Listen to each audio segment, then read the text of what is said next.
Donc, ta question, c'est de savoir si tout le monde peut enseigner, tout le monde peut faire des disciples. Et moi, j'ai dit non, que tout le monde ne peut pas faire des disciples. Tout le monde peut participer à la formation des disciples. Tout le monde peut aider à la formation des disciples. Mais ceux qui vont faire des disciples, Dieu les a déjà choisis. C'est ceux qu'on appelle communément, ceux qui sont appelés au ministère, c'est-à-dire les apôtres, les prophètes, les évangélistes, les docteurs et les pasteurs. C'est ceux-là à qui Dieu a donné cette grâce-là de faire des disciples. Mais ils seront aidés par des gens qui peuvent aider, soit dans la prière, soit dans les besoins matériels, soit dans les soutiens financiers ou même matériels. Mais tout le monde ne peut pas faire des disciples. Et là, on va voir plus clair ce que la Bible nous enseigne par rapport à cela. On voit dans Matthieu, on était au chapitre 28 de Matthieu, le verset 16, où on dit « Les 11 disciples allèrent en Galilée sur la montagne que Jésus leur avait désignée. Quand il le vit, il adorait, mais quelques-uns eurent des doutes. Quelques-uns eurent des doutes parmi les disciples. Jésus s'étant approché, leur parla ainsi, « Tout pouvoir m'a été donné dans le ciel et sur la terre. Allez faire de toutes les nations des disciples, les baptisant au nom du Père, du Fils et du Saint-Esprit, et enseignez-leur à observer tout ce que je vous ai prescrit. Et voici, je suis avec vous tous les jours jusqu'à la fin du monde. » Donc, si nous prenons ce test de base, on voit qu'avant que quelqu'un ne puisse faire de quelqu'un d'autre un disciple, il faut que lui-même il soit d'abord un disciple. Avant que quelqu'un soit lui-même professeur, il faut que lui-même d'abord il ait été à l'école, qu'il ait fait des formations pour devenir comment? Un professeur. Là, je parle selon le monde, selon la sagesse humaine. Donc, selon la sagesse de Dieu, quelqu'un qui doit devenir disciple ou bien qui doit faire des disciples doit être lui-même d'abord disciple. Et c'est le Seigneur qui choisit ces personnes-là. Ce n'est pas nous qui les choisissons. Ce n'est pas moi qui dis, bon, moi je veux être disciple. Non, c'est Dieu c'est le Seigneur lui-même qui choisit ces personnes-là. Et il les forme. Peut-être il va les former au travers des disciples qu'il a déjà formés, ou bien lui-même il va mettre on va dire, des qualités, il va mettre des connaissances, des qualités, des connaissances et de son esprit dans ces personnes, afin que lorsque ces personnes-là vont enseigner, ils vont enseigner selon lui. C'est pour ça que quand on voyait dans l'ancienne alliance, les hommes que Dieu appelait, Dieu mettait leur esprit sur eux. Son esprit sur eux, afin que ces personnes-là puissent être capables de pouvoir parler de la part de Dieu. Si nous voyons les prophètes de l'Ancien Testament, on a vu plein de personnes comme ça. Même Moïse, lorsque Moïse était avec les gens, à un moment donné, je pense que c'est dans Deutéronome ou dans Lévitique qu'on peut voir ça, Dieu lui avait dit que je mettrai même mon esprit sur les anciens que tu avais choisis là, afin qu'ils puissent te soutenir dans la mission que je t'ai confiée. Donc sans l'esprit de Dieu, on ne peut pas faire des disciples. Donc c'est Dieu qui choisit aussi la personne. C'est pas moi-même je décide, bon, comme je n'ai rien à faire, je m'auto-proclame pasteur. Non, ça c'est... Non. C'est Dieu, bon c'est vrai que c'est Dieu qui appelle. C'est Dieu qui choisit. Donc, depuis, dans le monde, là, on voit des gens, peut-être ils sont nés, ils ne savent pas qu'ils vont devenir pasteurs. Comme Pierre, quand il était né, il ne savait pas qu'il devait devenir un apôtre. Comme Jean, il ne savait pas qu'il devait devenir un apôtre. Mais lorsque les temps ont été définis, lorsque Jésus est venu, il a dit, Pierre, suis-moi. Il a vu Matthieu qui était un douanier. Il a dit, un douanier, oui, qui était assis sur les pays en train de compter ses sous, son argent, et le Seigneur l'appelle. Viens, suis-moi. C'est-à-dire le temps qui est arrivé pour que l'appel que Dieu a mis sur sa vie depuis la création du monde soit accompli. C'est à ce moment-là que Dieu l'a appelé, viens maintenant, suis-moi. Comme nous tous qui ont cru au Seigneur, nous étions avant perdus, nous ne connaissons pas le Seigneur, nous étions dans le monde. Mais à un moment donné, l'appel de Dieu a retenti dans nos cœurs, nous avons abandonné les choses que nous faisions dans le monde pour rentrer maintenant dans son royaume. Donc, la première chose, c'est que celui qui veut faire des disciples doit être lui-même d'abord disciple, et c'est Dieu qui appelle. Ce n'est pas les hommes, ce n'est pas moi, mon Dieu dit, comme je suis bien avec mon frère Gilles, mon Gilles, moi je vois que tu es pasteur, et je proclame Gilles pasteur. Non. Souvent, c'est ce qui se fait dans certains milieux, parce que je me sens bien avec telle personne.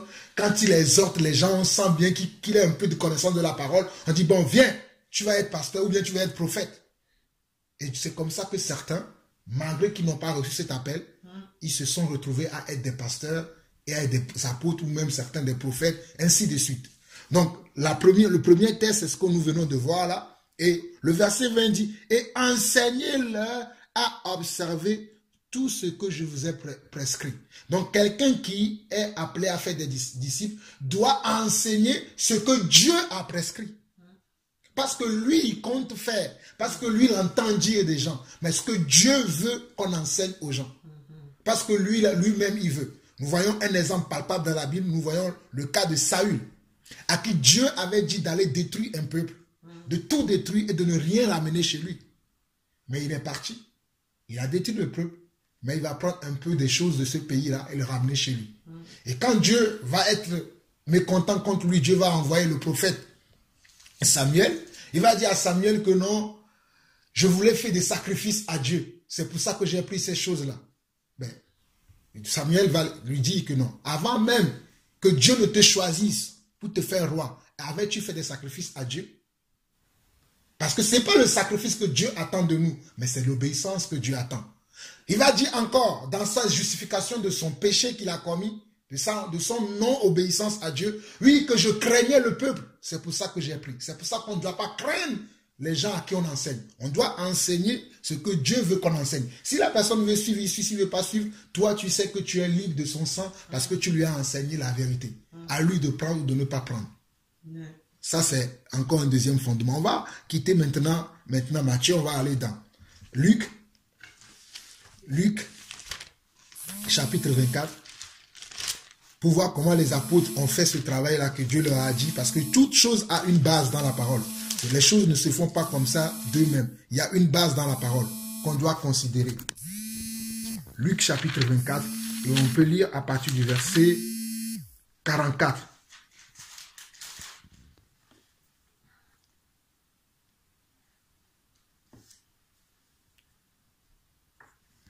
Alors, dans Luc chapitre 24, à partir du verset 44, on voit que Jésus leur dit encore, quand on dit puis il leur dit, c'est Jésus, hein, parce que si on lit les versets précédents, on va comprendre.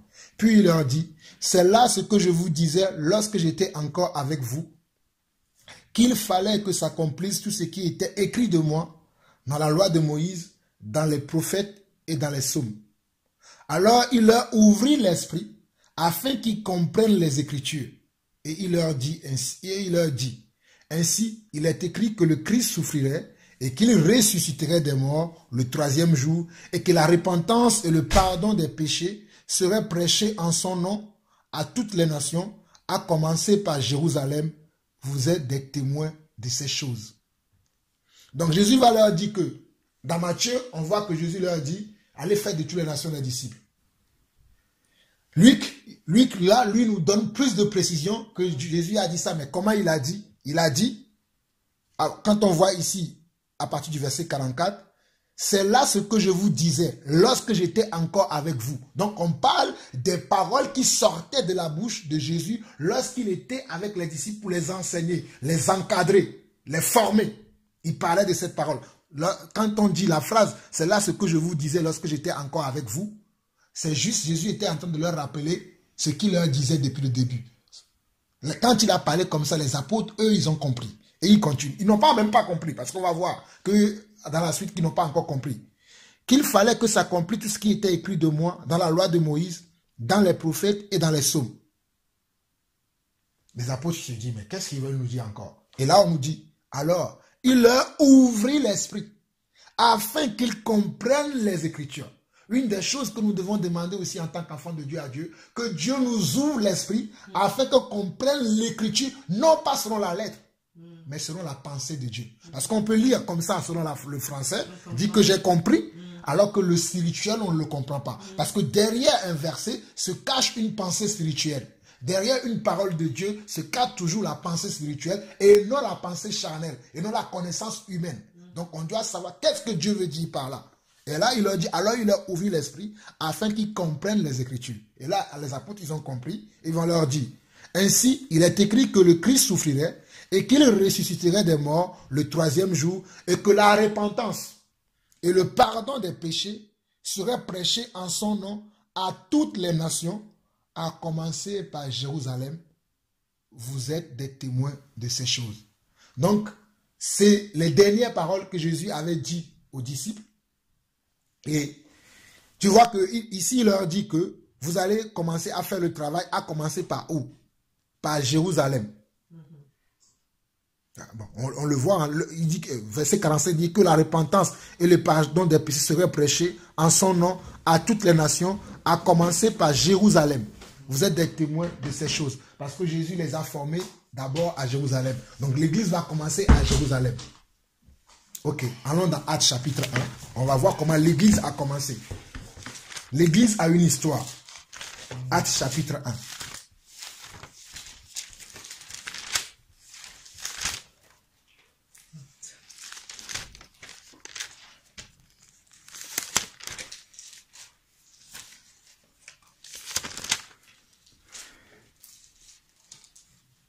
Tu as gardé toujours ta Bible, hein? Tu as gardé ta Bible depuis Charisma? Non, ça c'est la Bible de Charisma, elle est déchirée. Ça c'est une autre que j'avais achetée. Oh, tu as acheté où? Ici, dans les librairies françaises. Bon, celui-là, je l'ai acheté à Lomé, mais tu le trouves aussi. À Lomé, il y en a aussi là-bas? Oui, parce que là-bas, ça coûte moins cher qu'ici. Ici, ça coûte 60 euros. Mais si quand tu partiras là-bas, tu me diras. Oui, là-bas, je l'ai acheté à 20 000. 20 000, ça revient à 30 euros. Ah! Ici, là, ça coûte dans les... 60, 80 euros. 60, 80. Ça se fait même plus. Oui. Combien? On est à Actes chapitre 1. Premier verset. On va commencer par le premier verset. Au fait, l'auteur du livre de Actes, c'est lui qui a écrit aussi le livre de Luc. D'accord. C'est lui qui a écrit aussi le livre de Luc.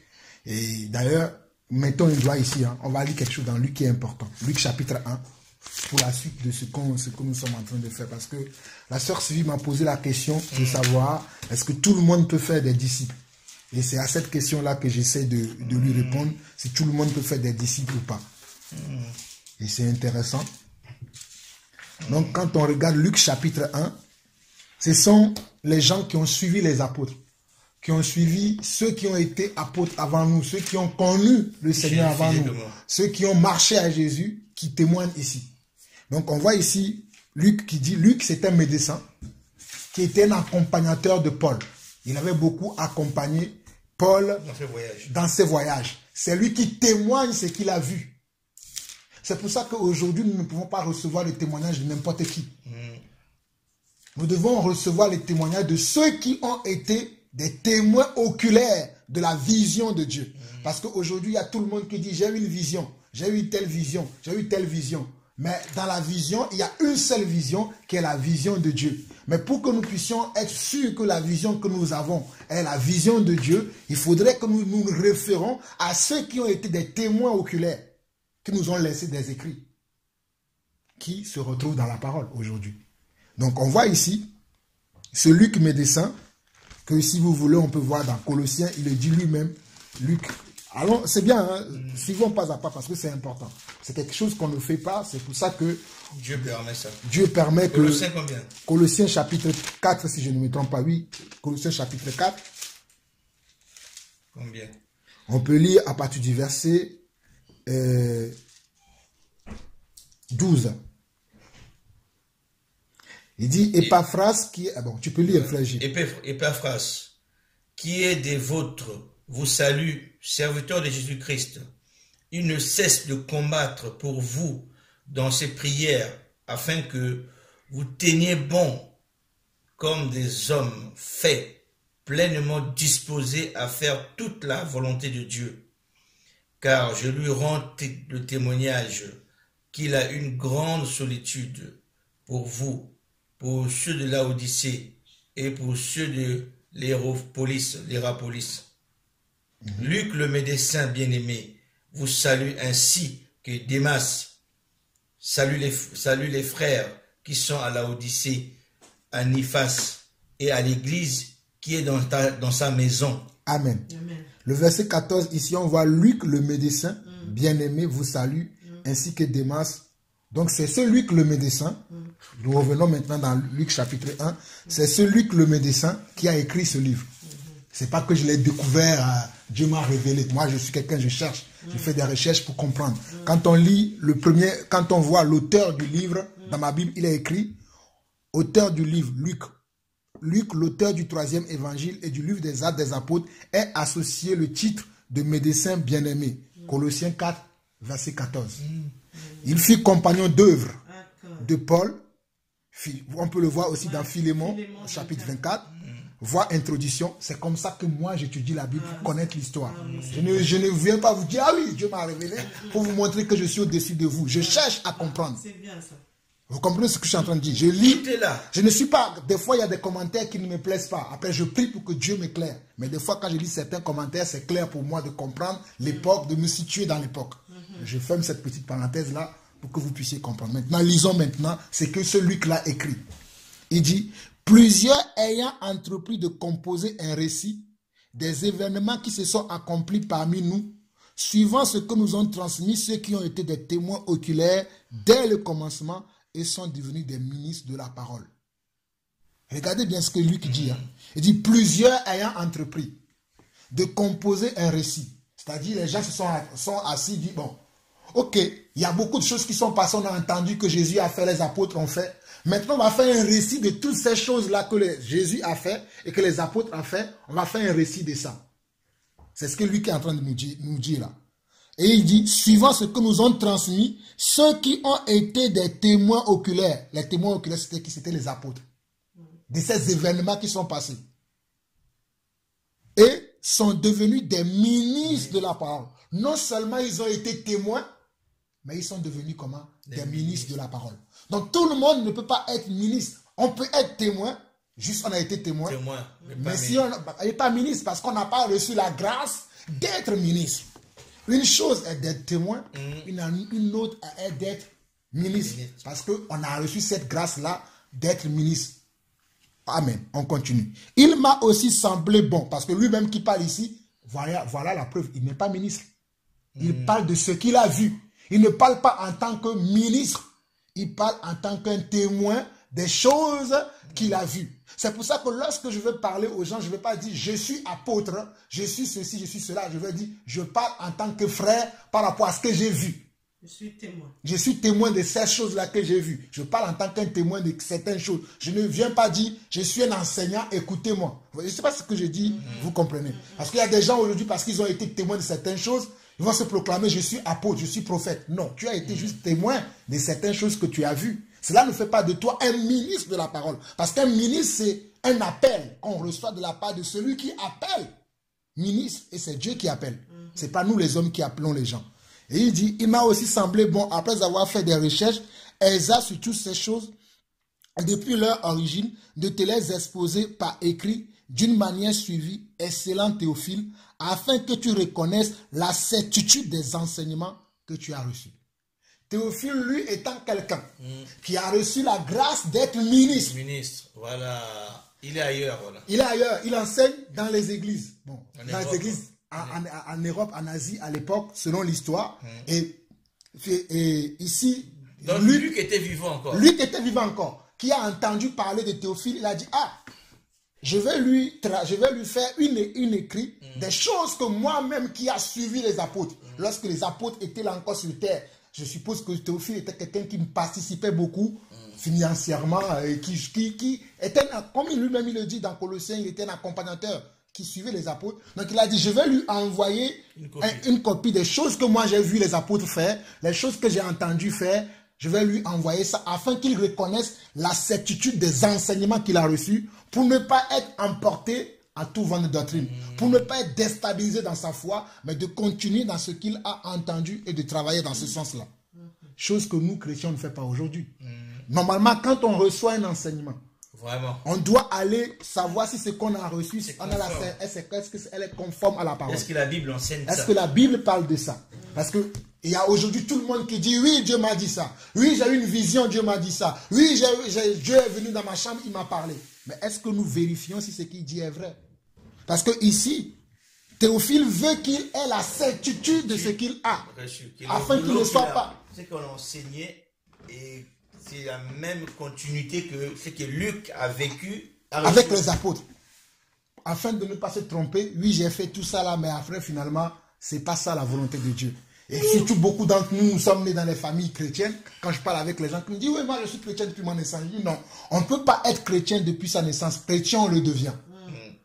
Mais j'aime pas même pas ce mot chrétien, parce que moi je suis pas chrétien, je vous l'avoue. Ah oui, moi je suis disciple. Voilà, parce que chrétien aujourd'hui, c'est faire n'importe quoi, dit dans le nom du christianisme. Moi je suis disciple parce que je veux suivre Jésus pas à pas. Je suis pas encore parfait, j'ai encore beaucoup d'efforts à faire, mais au moins je reconnais le chemin et je suis sur ce chemin. Donc, on voit ici que Théophile, Luc dit à Théophile, afin que tu reconnaisses la certitude de tes enseignements. Et nous, comme je disais tout à l'heure, dans nos familles chrétiennes, on a été éduqués dans une famille avec des dogmes depuis notre enfance. Avec des séries de choses qu'on fait. Donc quand on grandit avec ces choses-là, on croit que c'est la vérité. Mais on doit confronter ces choses-là à la vérité pour savoir si ce qu'on a reçu, c'est vrai ou pas. Je te coupe un peu. Tu vois, par rapport à ça, on a suivi des enseignements comme ça, bon, des trucs défilés. Oh, faut bâtir l'autel. Faut faire. Non, faut pas bâtir. Faut détruire. Non, faut faire une offrande prophétique. Ah, ouais, une offrande prophétique pour. Par exemple, tu as besoin d'un mariage, tu mets ton offrande, tu dis ça c'est pour mon mariage. Ça c'est des voleurs, ça. Tu vois? C'est pas conforme à l'esprit même de la Bible, à l'essence de la Bible. C'est pas conforme. C'est pour ça qu'il faut confronter les enseignements. Faut bâtir ton hôtel. Et tu fais aussi ton offrande pour ton hôtel. Donc l'homme de Dieu là qui a eu la révélation de bâtir l'hôtel dans votre famille, parce que dans votre famille il y a trop de blocages, et tu dois s'aimer une offrande pour que je puisse bâtir ton hôtel et je vais le détruire. Et ces enseignements circulent beaucoup en Afrique et c'est venu en Europe. Or c'est pas conforme à l'esprit de la parole de Dieu. Continue ton parole, c'est une parenthèse. Amen. Et c'est une bonne remarque. Nous continuons dans Jean chapitre 1 aussi. Jean, c'est important. Jean chapitre 1. Moi, un homme de Dieu m'a dit, est-ce que vous payez votre dîme, tout ça là? J'ai dit non. Il dit, mais vous volez Dieu. On va venir d'accord. Vous allez voir qu'il y a d'autres choses dans votre vie, c'est bloqué. On va débloquer tout aujourd'hui, ma soeur. Par la grâce de Dieu. On va débloquer. Pas moi. Le Seigneur, si le Seigneur est avec nous, il croit à ce qu'on fait, le Seigneur débloquera. Jean combien? Jean chapitre 1. Nous parlons toujours du témoignage. Nous parlons toujours du témoignage de quoi? Témoignage de la vérité, de ce qui a été enseigné depuis le commencement. Et ce qui doit être enseigné toujours. Donc nous regardons dans Jean chapitre 1. Et Jean nous dit, au commencement était quoi? La parole. Était la parole. La parole était avec Dieu et la parole était Dieu. Elle était au commencement avec Dieu. Toutes choses ont été faites par elle et rien de ce qui a été fait n'a été fait comment? Sans elle. En elle était la vie et la vie était la lumière des hommes. La lumière luit dans les ténèbres et les ténèbres ne l'ont point reçue. Il eut un homme envoyé de Dieu, son nom était Jean. Il eut un homme. Cet homme-là, il est envoyé de qui? De Dieu. Ok. Nous parlons toujours de celui qui peut faire des disciples. Celui qui peut faire des disciples, c'est un envoyé de qui? De Dieu. Il vient pour une mission particulière. Quand Dieu appelle les gens, il les appelle pour une mission particulière. La mission que Dieu me donne n'est pas la mission que Dieu donne à Gilles. La mission que Dieu donne à Gilles n'est pas la mission qu'il donne à François. La mission que Dieu donne à François n'a pas la mission qu'il donne à Pierre. La mission que Dieu donne à Pierre n'a pas la même mission qu'il donne à Paul. Mais pourtant, Pierre et Paul et Jean travaillent pour la même cause. Ils travaillent pour le même directeur, le même président, le même royaume. Mais ils ont des missions différentes. C'est comme dans le gouvernement français. Il y a Emmanuel Macron qui est le président. Mais il y a le ministère de l'Intérieur qui s'occupe des affaires que le ministère de l'économie ne s'occupe pas. Il y a le ministère de l'économie qui s'occupe des affaires que le ministère de l'éducation ne s'occupe pas. Ils ont tous des fonctions différentes, mais ils travaillent pour tout l'État français. Vous comprenez ce que je suis en train de dire? Ok, allons-y. Comme au verset 6, il dit, il y a un homme envoyé de Dieu, son nom était Jean. Et regardez bien, il vint pour servir des témoins, pour rendre témoignage à la lumière, afin que tous croient par lui. En fait, quand Jean il est venu, là on est en train de parler de Jean-Baptiste, parce que c'est Jean l'apôtre qui parle, mais il présente aussi un autre homme qui est venu avant. Il dit qu'il y a eu un homme qui s'appelait Jean, c'était Jean-Baptiste, qui témoignait de Jésus-Christ. Il vint pour faire quoi? Il vint pour servir de témoin, pour rendre témoignage à la lumière, afin que tous croient par lui. Souvenons-nous que le jour où le Seigneur Jésus-Christ, qui nous a donné la vie, est venu vers Jean, le Baptiste, et qu'il l'a baptisé, quand le Seigneur est sorti de l'eau, la Bible dit que la voix se fait entendre. Déjà, on a vu une colombe et la voix se fait entendre. Celui-ci est mon fils, mon bien-aimé. Donc, et Jean, après, a dit, voici maintenant celui que vous devez suivre. Moi, ma mission maintenant, elle est terminée. Voici celui qui ôte le péché du monde, c'est lui. Ma mission maintenant, elle est terminée. Bon, il n'a pas dit dans ce terme-là. Mais ce qu'il veut dire, c'est que moi, la mission pour laquelle je suis venu, ça vient d'être achevé maintenant. Suivez-le. C'est ce que nous aussi, en tant qu'hommes de Dieu, nous devons savoir lorsque les gens viennent nous voir, nous dire, si tu as un problème, si on donne des conseils, mais après on dit à la personne, va voir le papa, comme il a fait ici, Jean. Mais maintenant, nous, on veut prendre la place de Dieu. Donne 500 €, je vais prier pour toi. Jean a fait ça ici? Non. Donne 200 €, je vais prier pour toi. Jean a fait ça ici? Je vais briser les liens. Je vais briser les liens pour toi. On commence à inventer même des choses pour les gens. Les gens commencent à prendre peur. Mais je ferme cette petite parenthèse. On voit que Jean dit ici, il n'est pas lui-même la lumière, mais il vient pour témoigner, rendre témoignage à la lumière. On continue. Au verset 8, il n'était pas la lumière, mais il est paru pour rendre témoignage à la lumière. Jean lui-même, il n'est pas la lumière. Comme moi, Jean-Paul, aujourd'hui, je ne suis pas la lumière. Je ne suis qu'une personne qui n'avait rien, mais à qui Dieu a fait la grâce de le connaître et d'en parler de sa part. Si vous connaissez la vie que j'avais avant, j'étais quelqu'un de... Je ne savais pas un jour que moi aussi je pouvais parler de Dieu. Wow. Mais c'est arrivé comme ça un jour, comme ça dans ma famille. Je ne vais pas rentrer dans les détails. J'étais dans un deuil et Dieu m'a dit, lève-toi et parle. Oh. Et j'ai commencé par parler. Et un jour, ma tante m'a dit, tu es pasteur. Et non, je ne suis pas pasteur. Mais c'est au fur et à mesure, en grandissant avec le Seigneur, que j'ai compris que Dieu m'a appelé à parler de sa part. Et je cherche à comprendre ce que je dois dire. Quand je suis arrivé en France, je pensais qu'il fallait faire partie d'une organisation. Donc, c'est là où je suis parti à Charisma. J'ai fait l'école biblique 2 ans. Je me rappelle la première fois où même mon frère Gilles, on s'est rencontrés, c'était dans un GF. Lui-même, il se rappelle, moi, je me rappelle. C'était dans un GF à Grigny. Quand j'ai fini de faire l'enseignement, il m'a dit, mais waouh, quand tu enseignes, on dirait que tu es pasteur. Je ne sais pas si tu te souviens. Si. Moi, je me rappelle très bien. Parce que ce jour-là, j'ai dit. Ah, voilà. Bref.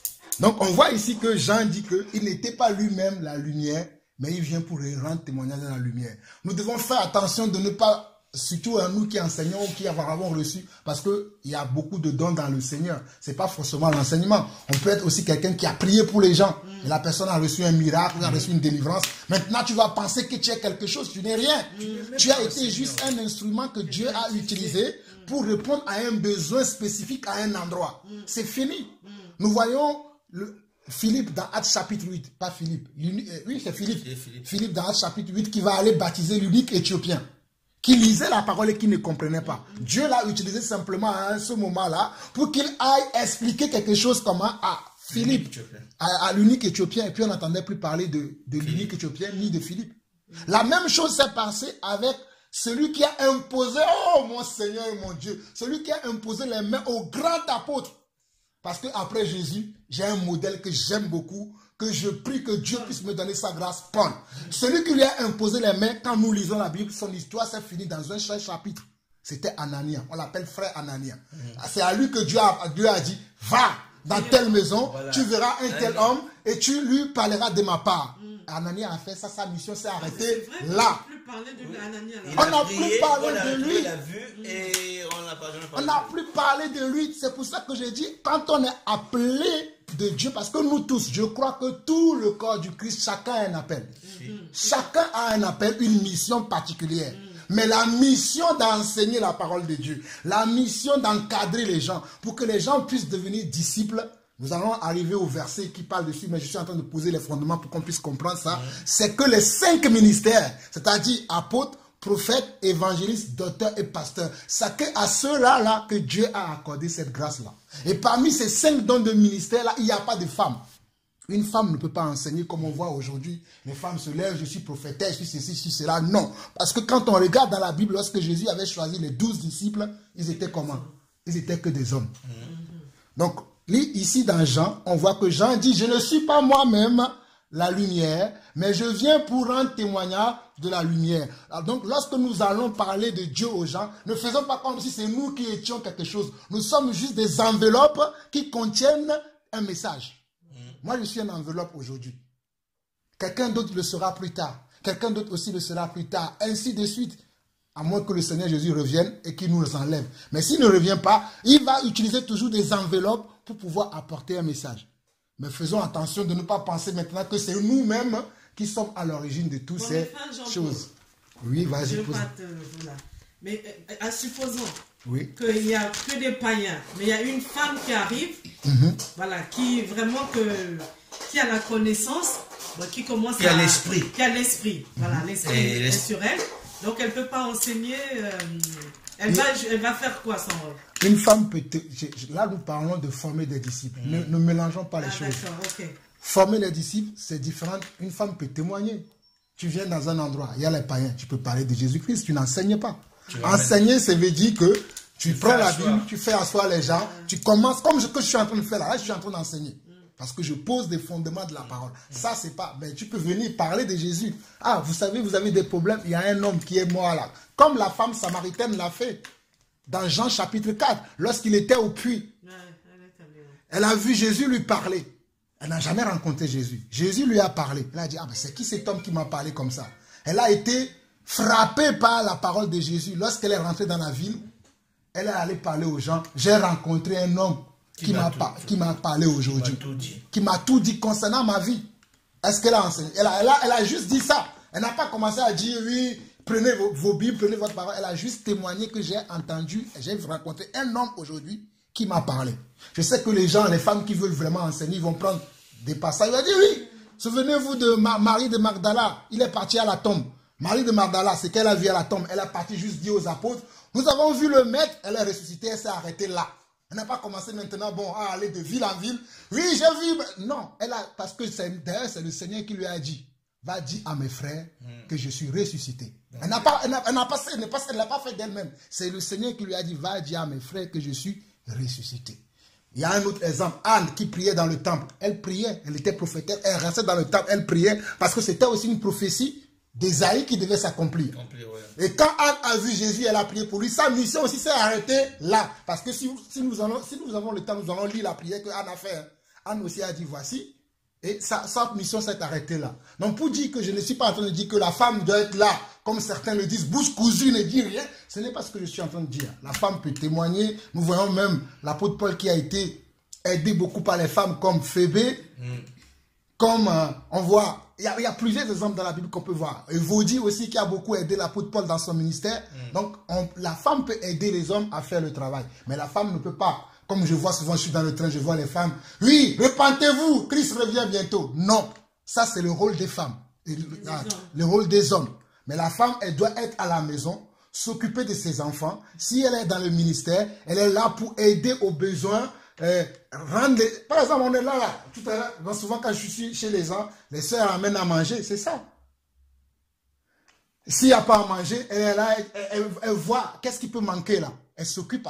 Regardez le jour, les noces. Qu'est-ce que Marie a fait? Marie était, elle voyait ce qui pouvait manquer. Après, quand elle a vu ce qui pouvait manquer, elle a dit, allez demander à qui? Au maître. Elle n'a pas fait elle-même. Elle a dit, allez demander tout ce qu'il vous dira, faites-le. Donc la femme, elle est là, au fait, pour aider en tant qu'aide pour le bon fonctionnement des choses. Mais la femme peut aussi avoir le don de prier pour les gens. Pour les gens qui sont malades. Parce que on verra ça dans la suite de ce que je suis en train de dire. En fait, il y a une confusion au niveau des enseignements. Voilà, il y a une confusion. Il y a une grande confusion.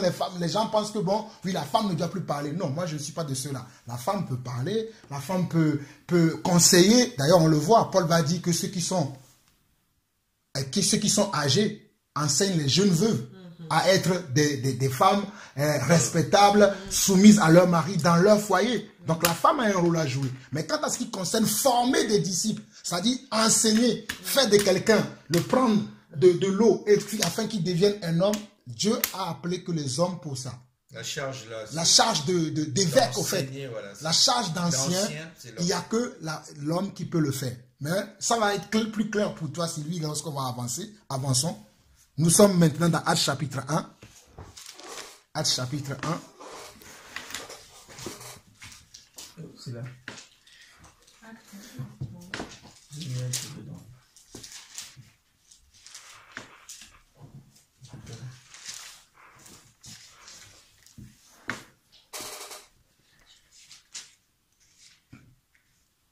Et nous lisons à partir du premier verset.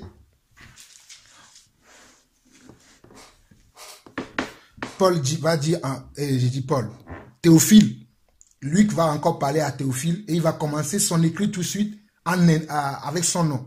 Théophile, j'ai parlé dans mon premier livre de tout ce que Jésus a commencé à faire et d'enseigner dès le commencement jusqu'au jour où il fut enlevé au ciel après avoir donné ses ordres par le Saint-Esprit aux apôtres qu'il avait choisis.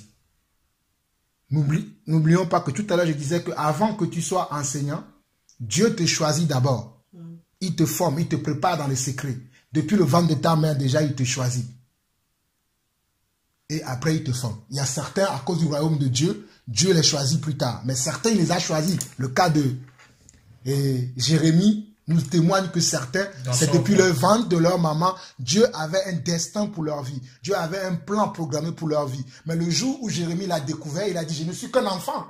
Mais Dieu, lui, depuis, ne voyait pas un enfant. Il voyait un prophète qui a marqué son temps. J'aime beaucoup l'histoire du prophète Jérémie parce que c'est un prophète qui a marqué son temps. Qui n'a pas...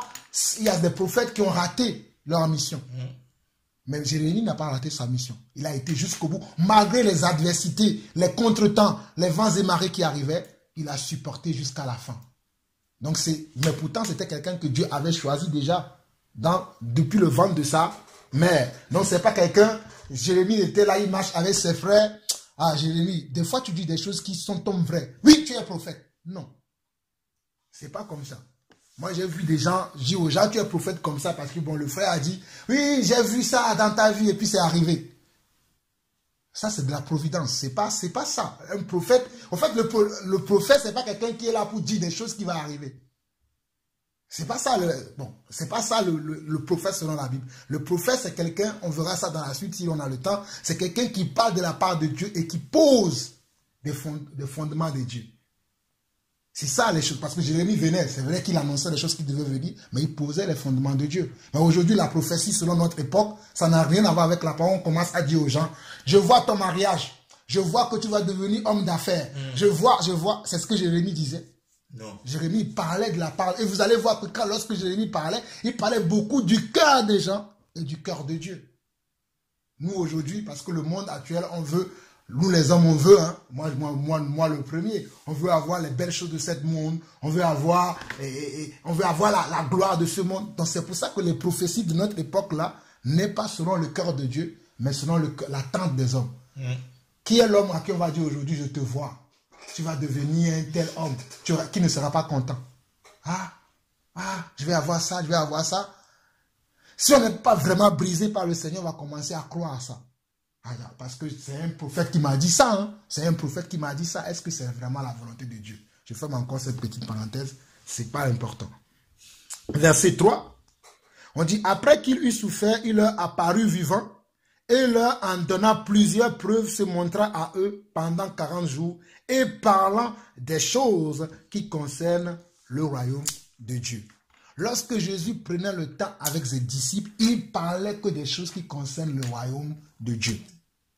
Il ne parlait pas des choses qui concernent la terre, mais il parlait des choses qui concernent le royaume de Dieu. Donc quelqu'un qui veut faire des disciples, quelqu'un qui est même lui-même d'abord un disciple qui veut faire des disciples, doit toujours parler des choses qui concernent le royaume de Dieu. Si vous voyez que cette personne, par moment, il parle des choses qui concernent le royaume de Dieu, et par moment, il parle des choses qui concernent la terre, ce n'est pas un disciple. Ce sont les signes qui ne doivent pas nous tromper. Parce que Jésus parlait que des choses qui tournaient autour du royaume de Dieu. Il va dire lui-même que je ne fais que faire ce que j'ai vu mon Père faire. Il va dire que je suis sur la terre pour faire la volonté de Dieu ou de la volonté de mon Père. En d'autres mots, celui qui veut être disciple ou former des disciples doit faire la volonté du Père, c'est-à-dire de Dieu. Mais c'est ce que nous voyons autour de nous. Ouvrons nos yeux comme la sœur Sylvie tout à l'heure. La sœur Sylvie disait tout à l'heure que l'heure est grave. Et effectivement, l'heure est grave. Regardez ce qui s'est passé à Houston, ce qui s'est passé aux Antilles et ce qui va se passer bientôt en Floride. Ce sont les signes que Dieu nous montre pour nous dire que j'arrive bientôt. Préparez-vous. Ce n'est plus l'heure maintenant de regarder, oui, quelle est la prophétie pour moi? Non. Est-ce que je suis dans la volonté de Dieu? C'est l'heure maintenant à chacun d'entre nous. Moi le premier, hein, chacun fera son examen de conscience. Mais c'est l'heure à ce moment, c'est ça. Au lieu de penser, oui, quand est-ce que je vais finir ma maison? Non. Si Jésus a dit, cherchez premièrement mon royaume, ma justice. Et toutes les choses vous seront données par-dessus. Vous voyez comment on se détourne vraiment de Dieu? Dieu nous donne comment avoir les choses. Mais on ne veut pas suivre sa voie, on veut suivre notre propre voie. Dieu te dit simplement, cherche-moi mon royaume. Moi, je te donnerai. Et le mariage, il n'a pas dit, tu vas faire une offrande, que vous venez de me dire là. Et la maison, il n'a pas dit tu vas aller faire une offrande, je fais une offrande comme on nous a dit à Charisma. Sème pour ta maison, sème pour ta voiture, sème pour telle chose, sème pour telle chose. On a tellement sémé, on n'a jamais rien eu. Sème pour ta guérison. Sème pour telle chose, sème autre, on n'a rien eu. Alors que tout ce qu'on a besoin de nous dire, cherchons le royaume de Dieu. Expliquons-nous le royaume. Voilà. Quoi? Et toutes les autres choses nous seront données par-dessus. Lorsqu'on cherche le royaume de Dieu, les autres choses, ces choses-là, ils vont courir derrière nous. Ce n'est plus nous qui allons là. Qui est mon mari? Non. Le mari lui-même, il viendra vers toi. Sans que, oh, mes frères, tel que je connais Dieu. Tu ne vas pas chercher le mari, lui-même, il va venir toquer à ta porte. Je suis ton mari. Et là, tu vas être étonné. Comment je suis mon mari? Et Dieu lui-même va te confirmer. Oui, c'est lui son mari. Ce n'est pas quelqu'un qui va dire, bon, je vois, comme on voit, c'est lui ton mari, là, on fait les mariages arrangés. Non. Vite. Non. Toi-même, tu sauras. Lorsque tu vas rencontrer, oh, je connais quelqu'un, lorsqu'il a rencontré sa femme, il savait que c'était sa femme. Parce qu'il avait la conviction que c'était sa femme. Quand Abraham a dit à son serviteur, va chercher une femme pour mon fils. Est-ce que le fils était au courant? Il n'était même pas au courant. Mais je ne sais pas, parce que peut-être le fils était au courant, mais la Bible ne nous donne pas de détails là-dessus. Mais lorsque la femme est arrivée, Isaac l'a pris à bras ouverts. Et ce mariage est allé comment? Jusqu'au bout. Et nous tous, nous sommes aujourd'hui la descendance de ce mariage-là. Si nous croyons, bien sûr, dans le Seigneur. Ceux qui ne croient pas, il ne font pas partie de cette union-là. Donc, bref, je ferme encore cette petite parenthèse-là parce que le but, ce n'est pas de connaître le mariage. Parce que moi, toutes ces choses, mariage, travail, et si je vais manger ou pas là, ce n'est plus le souci de Jean-Paul. Moi, maintenant, quelle est la volonté de Dieu pour moi? Si je connais la volonté de Dieu, j'aurai à manger, j'aurai à boire, j'aurai tout. Mais si je ne connais pas la volonté de Dieu, je serai perdu. Parce que c'est la volonté de Dieu qui nous fait avancer. Donc on continue, nous sommes au verset 4. Comme il se trouvait avec eux, il leur recommanda de ne pas s'éloigner de Jérusalem, mais d'attendre ce que le Père avait promis, ce que je vous ai annoncé, leur dit-il. Car Jean a baptisé d'eau, mais vous, dans peu de jours, vous serez baptisés du Saint-Esprit. Lorsque Jésus appelle, il donne aussi comment faire.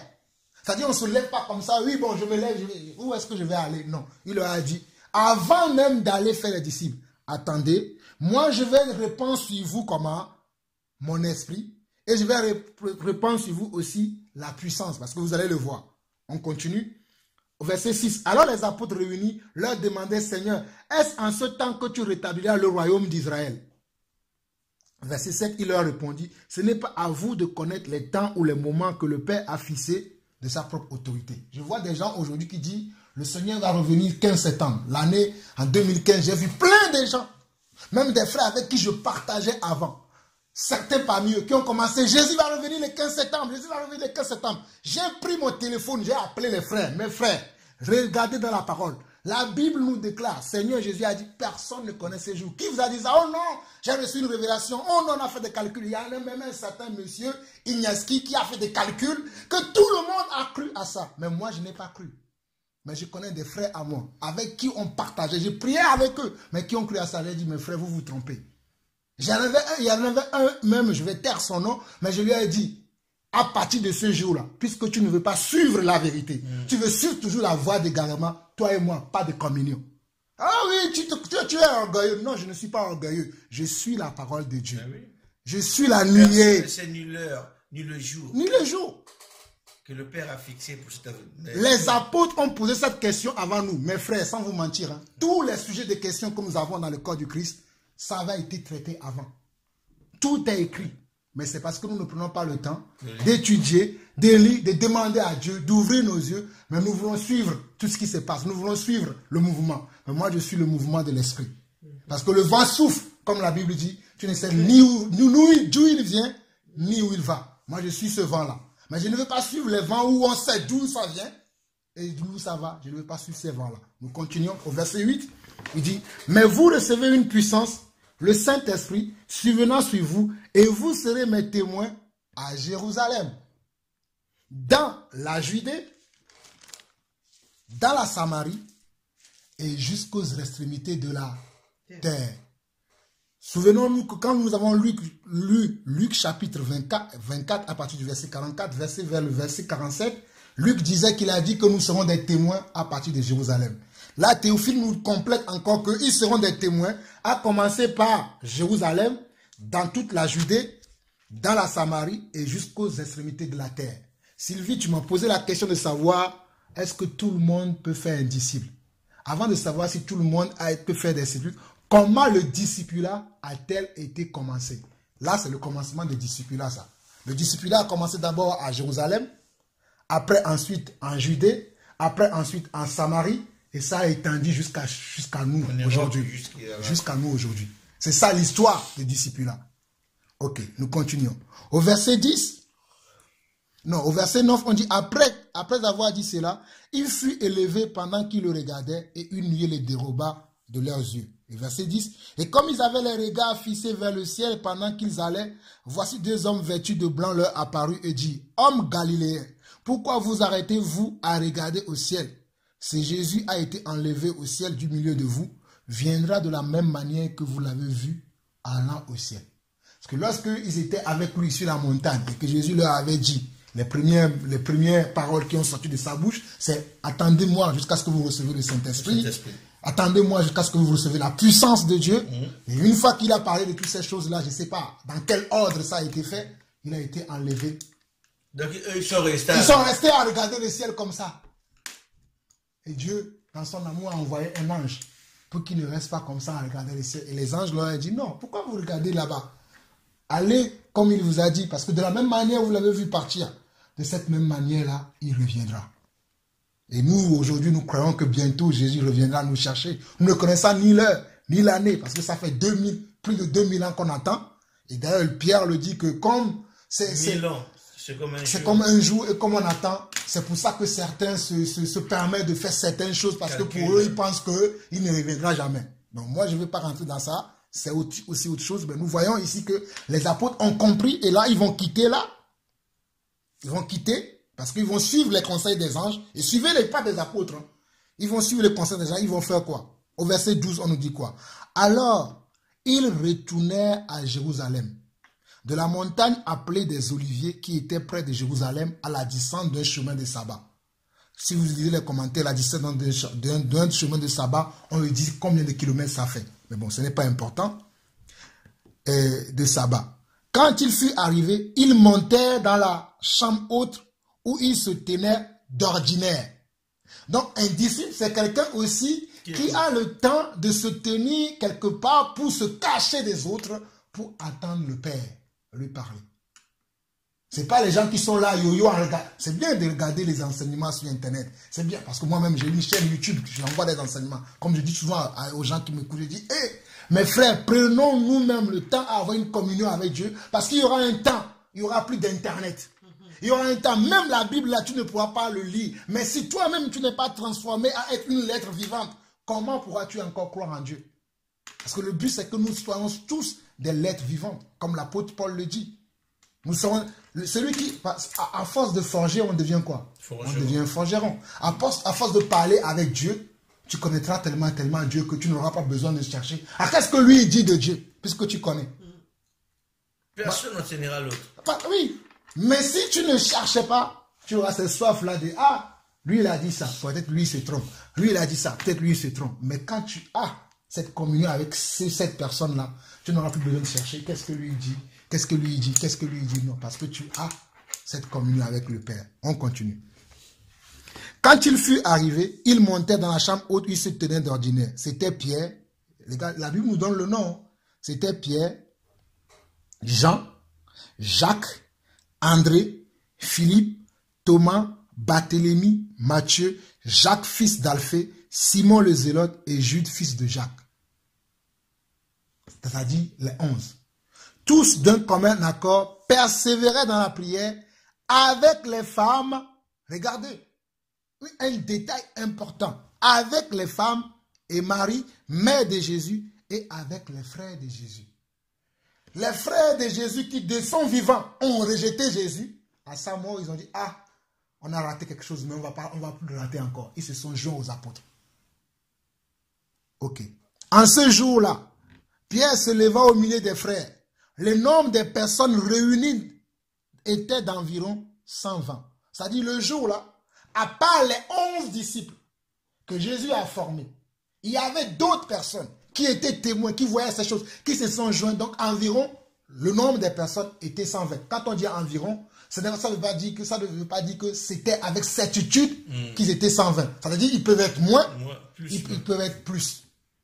Donc ceux-là, c'était les gens qui étaient comment? Qui étaient restés avec les disciples. Je suis sûr, parce que la Bible ne nous donne pas de détails, mais je suis sûr que les disciples l'ont dit, il nous a dit de rester ici. Si vous voulez être avec nous, venez vous avec nous. Nous allons voir, puisqu'il a dit qu'il y a une puissance qui va venir sur nous. Et c'est comme ça qu'ils étaient dans la chambre. Mais pendant qu'ils étaient là, ils n'étaient pas là en train de s'ennuyer, regarder YouTube ou bien jouer à la PlayStation ou bien je ne sais pas quoi, regarder leurs photos de mariage et tout ça. Non, ce n'est pas ce qu'ils étaient. Paul n'existait pas encore à cette époque. Voilà. Paul n'était pas encore. Paul n'était pas encore parmi eux. Vous allez voir comment Paul est venu après. Et là, ils étaient comme la Bible nous dit, d'un commun accord. Ils persévéraient dans quoi? Dans la prière. La communion fraternelle, voilà. La fraction du pain. C'est ça ce qu'ils faisaient dans la chambre haute. Mais on continue. Au verset 16, on nous dit, bon, verset 15, on voit que Pierre se leva déjà au milieu des frères. Le nombre de personnes qui étaient réunies était déjà d'environ 120. Maintenant, Pierre va dire quelque chose. Et souvenez-vous que Pierre, c'était la personne à qui Jésus a dit dans Matthieu chapitre 16. Toi qui es Pierre, moi je vais t'appeler maintenant comment? Céphas. Céphas, oui. Et il va dire que toi, Céphas, ce n'est ni la chair et le sang qui t'ont révélé qui je suis. Parce que Jésus avait posé une question à tous les 12. À ce moment-là, Judas n'avait pas encore quitté le navire. Il avait posé la question, qui suis-je? De dire des gens. Voilà. C'est pour ça que nous devons savoir qui est le Dieu que nous suivons et même qui est la personne que nous écoutons sur Jésus-Christ.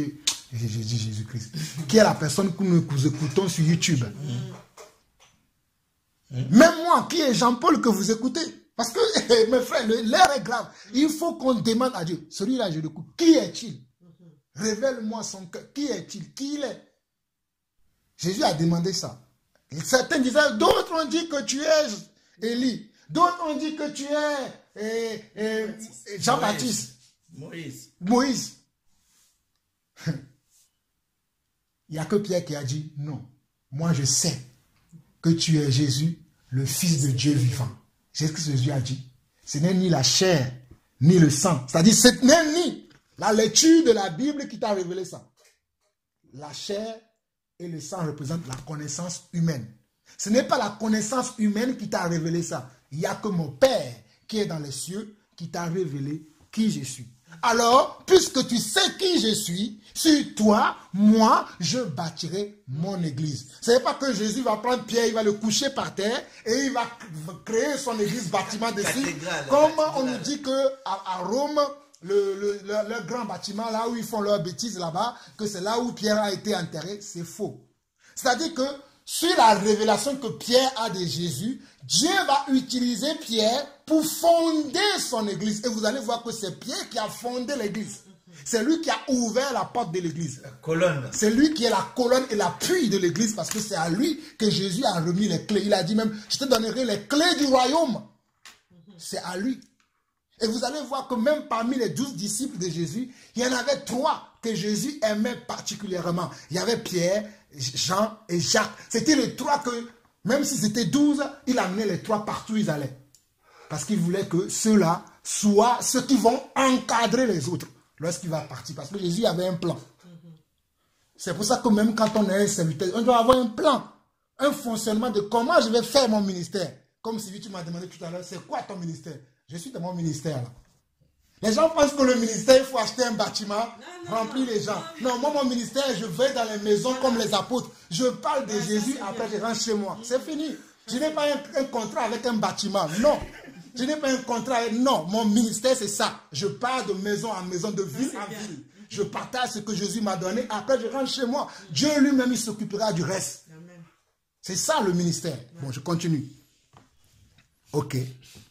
On était au verset 16. Et il dit, homme frère, il fallait que s'accomplisse ce que le Saint-Esprit dans l'Écriture a annoncé d'avance par la bouche de David au sujet de Judas, qui a été le guide de ceux qui ont saisi Jésus.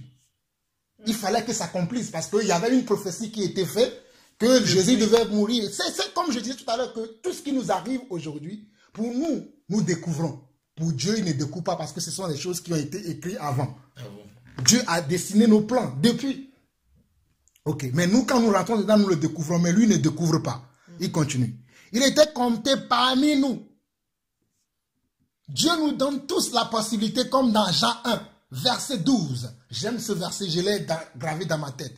Il a dit, Jean nous dit que à tous ceux qui l'ont reçu, il leur a donné le pouvoir de devenir enfant de Dieu. Ça veut dire que quand tu reçois Jésus, ça ne veut pas dire qu'automatiquement tu es enfant de Dieu. Mais tu as le pouvoir de devenir. C'est-à-dire c'est à toi de saisir ce pouvoir-là. Dit, hey, le pouvoir que Dieu me donne là, je ne vais jamais l'abandonner. Si tu dis je vais l'abandonner, tu seras comme qui? Judas. Il a reçu le pouvoir d'être enfant de Dieu, d'être un ministre de Dieu, d'être un apôtre. Mais il a abandonné à cause de quoi? À cause de 30 cycles d'argent. 30 cycles dans 30 pièces d'argent. Et beaucoup aujourd'hui, comme nous voyons dans le monde, abandonnent leur appel, abandonnent leur mission, abandonnent leur vie. À cause de quoi? D'argent. D'argent, de gloire, de succès, de femme ou de je ne sais pas quoi. Que Dieu nous en préserve. Nous continuons. Verset 17. Il était compté parmi nous et il avait pas au même ministère. Ce n'est pas moi qui invente. Hein. Là, c'est Pierre qui parle. Il dit, il avait pas au même ministère. Cet homme, ayant acquis un champ avec le salaire du crime, est tombé, s'est rompu par le milieu du corps et tous ses entrailles se sont répandues. Vous savez, l'argent qu'il a pris, il s'est acheté un terrain et après on a dit, comme il nous dit, il est tombé, je ne sais pas comment il s'est tombé sur le terrain là, et son corps est rompu en deux et ses entrailles se sont répandues. On a vu tout ce qui est dans son ventre sont répandus. C'est comme ça qu'il est mort. C'est Pierre qui nous donne ce détail là.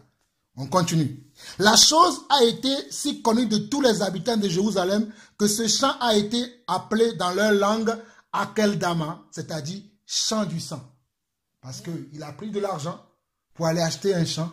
Donc comme il a vendu le Seigneur, on dit que ce champ est condamné à un champ du sang. C'est comme le sang d'Abel qui parle et qui parle encore. Or, il est écrit dans le livre des Psaumes. Regardez, Pierre était quelqu'un qui était comment? Qui était enseigné. C'est pour ça que je dis qu'on ne peut pas faire des disciples si on n'est pas lui-même enseigné. Pierre qui connaissait l'écriture, qui connaissait ce qui doit se faire, il va regarder ce que Pierre dit. C'est important. Parce que des fois, on ne se cale pas sur les détails de la parole, mais les détails peuvent nous situer de comprendre certaines choses. Regardez ce que Pierre dit. Pierre dit, « Or, il est écrit dans le livre des Psaumes que sa demeure devienne déserte et que personne ne l'habite et qu'un autre prenne sa charge. » Parce qu'il était compté parmi comment? Les 12 disciples. Mais comme il n'a pas voulu devenir enfant de Dieu, comme on l'a vu dans Jean 1, verset 12, maintenant il faut que sa demeure devienne déserte, mais qu'un autre prenne sa charge. C'est-à-dire qu'un autre remplisse la mission que lui, il doit prendre. Regardez ce que Pierre va faire. Verset 21. Il faut donc que parmi nous, regardez, pour choisir quelqu'un qui va remplacer comment? Un apôtre. Ils ne vont pas aller choisir dans la rue. Ils ne vont pas aller choisir selon leurs affinités. Regarde les critères dans lesquels Pierre a voulu faire le choix. Il a dit, il faut donc que parmi ceux qui nous ont accompagnés, tout le temps que le Seigneur Jésus avait vécu avec nous, depuis le baptême de Jean jusqu'au jour où il a été enlevé du milieu de nous, il y en a un qui nous soit associé comme témoin de sa résurrection. Regardez le choix. Avant qu'on ne choisisse la personne, il a dit, depuis que Jésus a reçu le baptême. Non, il y avait des fans qui les suivaient. Il y avait des familles entières, des hommes entiers qui les suivaient, qui n'étaient pas des 12, mais qui connaissaient qui connaissaient Jésus. Vous savez qu'à part les 12 disciples, quand nous regardons dans Luc, il y avait 70 disciples aussi. Et nous voyons dans Jean 6, lorsque Jésus avait dit que celui qui veut me suivre mange ma chair et mon sang. Beaucoup ont dit cette parole est dure. Et ils sont partis. Et il ne restait que comment? Les 12. Et Jésus leur a dit, est-ce que Jésus a frappé les mains? Gloire à Dieu. Vous vous êtes restés, amen. Allons-y, il a dit, pourquoi vous aussi vous ne partez pas comme les autres? Et les disciples ont répondu, c'est encore Pierre qui a dit, non, nous savons que toi, tu es Dieu, le Fils de Dieu vivant. Et qu'est-ce que Jésus a dit? Ah, c'est bien, mais c'est moi qui vous ai choisi. Si Dieu ne te choisit pas, tu ne peux pas faire l'œuvre de Dieu sans faute. C'est une question aussi de grâce. Parce que c'est pour ça que la Bible nous dit dans le livre de Romains que ce n'est ni pas celui qui veut, ni celui qui cherche, ni celui qui court. Mais cela dépend de celui qui fait grâce. C'est pour ça que je dis, prions pour que Dieu nous accorde sa grâce. Si tu pries pour avoir la grâce de Dieu, Dieu te l'accordera. C'est vrai, peut-être tu vas dire, ça ne dépend pas de moi, ni de ceci, ni de cela. Mais ça peut te faire avancer, au moins dans les choses que tu veux faire avec Dieu. Nous continuons et on va voir comment ils vont choisir maintenant. Au verset 23, il en présentait deux. Joseph, appelé Barsaba, surnommé Justus et Matthias. Souvenons-nous qu'on a vu que dans Actes chapitre 1, verset 14, il y avait les femmes, dont même la mère de Jésus, Marie, mère de Jésus, et avec les frères de Jésus. Mais Pierre n'a pas dit, bon, comme celui-là, il est le frère de Jésus, on va le prendre. Non. Ils ont choisi des personnes selon les critères là qu'ils ont cités. Et ils ont pris quoi? Il y avait des femmes, hein, parce que Marie aussi suivait Jésus depuis comment? Depuis sa naissance jusqu'à son enlèvement au ciel. Mais ils n'ont pas choisi Marie. Parce que Pierre savait que le ministère était réservé aux hommes. Parce qu'il n'y avait pas que Marie, parce qu'il y avait d'autres femmes encore en plus de Marie. Donc ils vont choisir, comment ils vont choisir Joseph et Barnabas, surnommés Justus. Puis il fit cette prière, puisqu'ils ont choisi deux personnes, mais il y a le poste qui est libéré, c'est une seule personne qu'on cherche. Ils vont faire quoi? Ils vont prier pour que Dieu valide la personne qu'on va prendre dans les deux personnes qu'ils ont pris, qui va occuper maintenant le poste que Judas a quitté. Et regardez, puis il fit cette prière, Seigneur, toi qui connais les cœurs, de tout désigne le cas de ces deux tu as choisi, afin qu'il n'y ait pas à ce ministère et à cet apostolat que Judas a abandonné pour aller en son lieu. Il tirait au sort et le sort tomba sur Matthias qui fut associé aux 11 apôtres. Il y a beaucoup de pasteurs même qui prêchent, mais qui ne connaissent même pas le nom du 12e apôtre qui a remplacé Jésus. Parce que bon, là, ils sont prêts. Alors que là, ça, c'est le fondement que quelqu'un qui dit qu'il a appelé, il doit connaître comment l'histoire de ce qu'il dit qu'il veut faire. Et même nous qui sommes chrétiens, nous devons connaître l'histoire, comment est-ce que le discipulat a commencé. Donc, dans la chambre haute, quand ils ont choisi le 12e apôtre, le ciel a validé le 12e apôtre, paf! Nous voyons dans le chapitre 2, la puissance est descendue après. Dans le chapitre 2, on nous dit, le jour de la Pentecôte, ils étaient tous ensemble dans le même lieu. Tout à coup, il vint du ciel un bruit comme celui d'un vent impétueux. Il remplit toute la maison où ils étaient assis.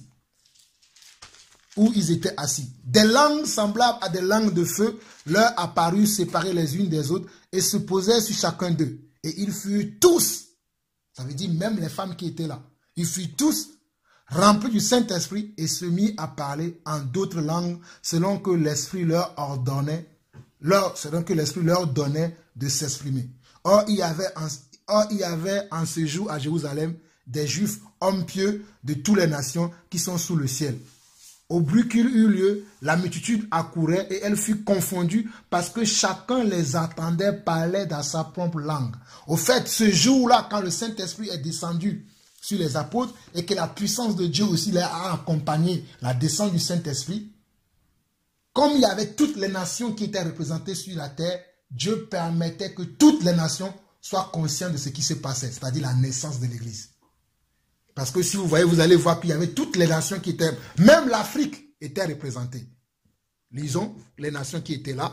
Au verset 8, et comment les entendons-nous dans notre propre langue? Bon, avant même d'aller dans le verset 8 et au verset 7, ils étaient tous dans l'étonnement et la surprise et ils se disaient les uns aux autres, voici ces gens qui parlent, ne sont-ils pas tous galiléens? Et comment les attendons-nous dans notre propre langue, à chacun dans notre langue maternelle? C'est-à-dire, le Saint-Esprit faisait que même quelqu'un qui était là ce jour-là pouvait entendre. Par exemple, moi, chez moi, il y a plusieurs, on a à peu près 300 langues maternelles. C'est-à-dire, s'il y avait des Togolais du fin des villages là-bas ce jour-là en Israël, tu vois aussi, tu comprenais que, ils parlent un langage. Ça, ce n'est pas Dieu qui voulait que toute la terre soit comment? Témoin du commencement de son église.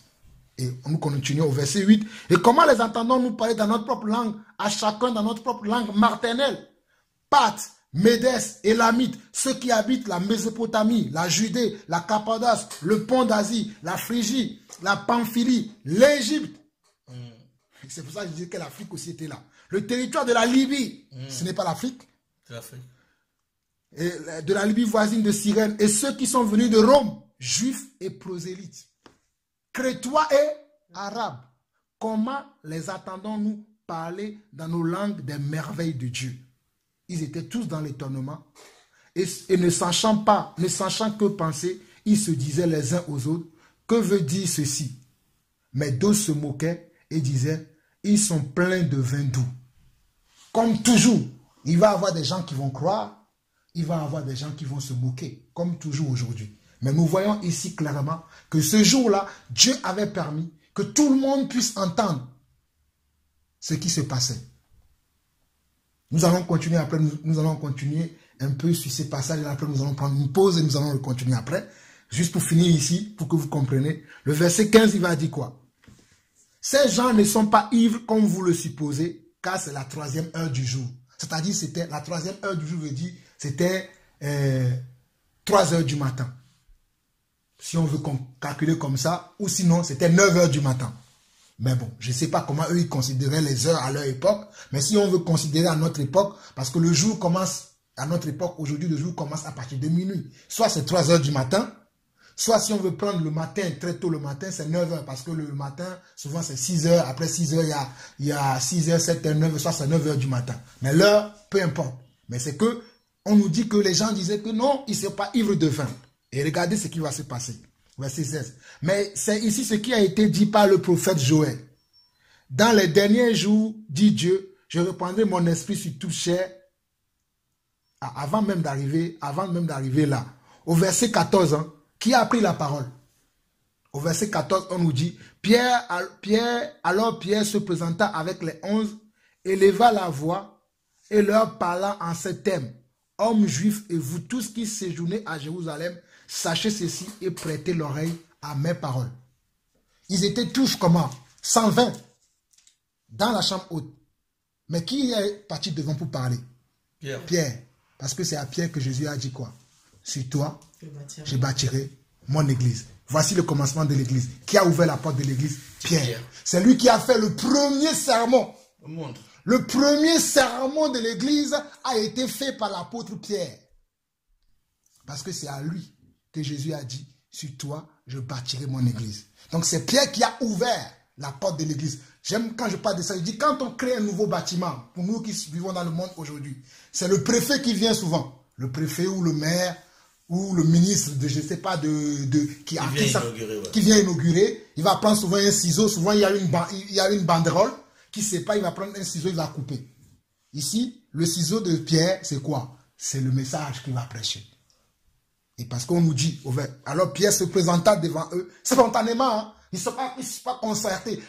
Les autres disciples n'ont pas dit, Pierre, viens ici, c'est moi qui va le faire, comme on voit dans le corps du Christ aujourd'hui. On ne veut pas reconnaître les grâces des gens. Les autres aussi, ils se sont tués parce qu'ils savent que c'est à lui que Jésus a dit, tu es Pierre, et sur toi, Pierre, je bâtirai mon église. Ils n'ont pas commencé à concerter. Nous aussi, nous étions avec lui. Non, Jean n'a pas dit, bon, Pierre, viens ici, c'est moi qui vais aller. Non, ils sont tous comment? Ils se sont soumis à la volonté de Dieu. Ce qui nous manque aujourd'hui aussi dans le corps du Christ, reconnaître que, ah, lui, c'est lui qui peut faire ça. Moi, je ne peux pas. Et non, non pas seulement moi, je ne peux pas. Tu soutiens la personne. Non, on ne veut pas soutenir, on reste à, laisse J, c'est un menteur, laisse J, c'est ci, c'est là. Parce qu'on ne veut pas soutenir. Alors qu'on doit aussi avoir cette humilité de reconnaître, moi, je ne peux pas. Mais lui, il peut, parce que lui, il a la grâce pour. Et on soutient. Alors, au verset 15, Pierre va dire, ces gens ne sont pas ivres comme vous le supposez, car c'est la 3e heure du jour. Mais c'est ici ce qui a été dit par le prophète Joël. Il va se référer encore à ce qui était dit avant. Il va continuer à enseigner, à maintenant éclaircir les prophéties qui ont été faites avant même la venue de Jésus.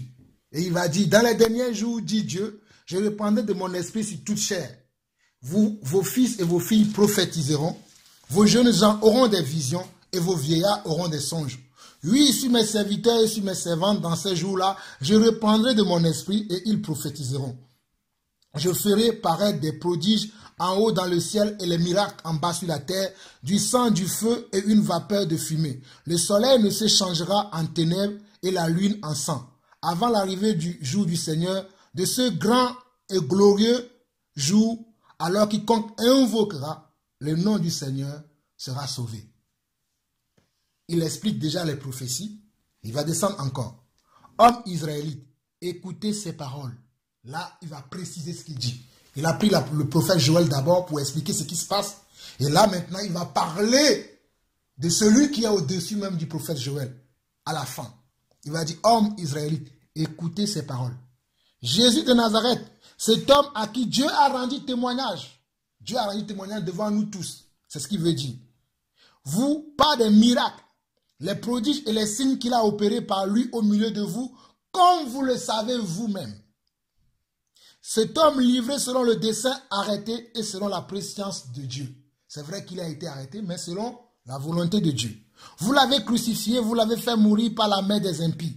Dieu l'a ressuscité en le délivrant des liens de la mort parce qu'il n'était pas possible qu'il soit retenu par elle. Car Dieu dit de lui, je voyais constamment le Seigneur devant moi parce qu'il est à ma droite afin que je ne sois point ébranlé. Aussi mon cœur est dans la joie et ma langue dans l'allégresse.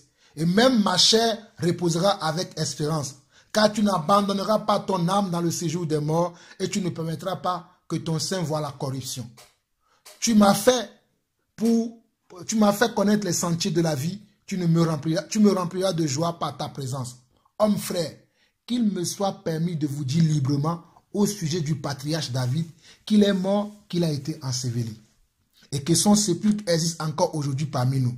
Comme il était prophète et qu'il savait que Dieu lui avait promis avec serment de faire asseoir un de ses descendants sur son trône, c'est la résurrection du Christ qu'il avait annoncé en disant qu'il ne serait pas abandonné dans le séjour des morts et que sa chair ne verrait pas la corruption.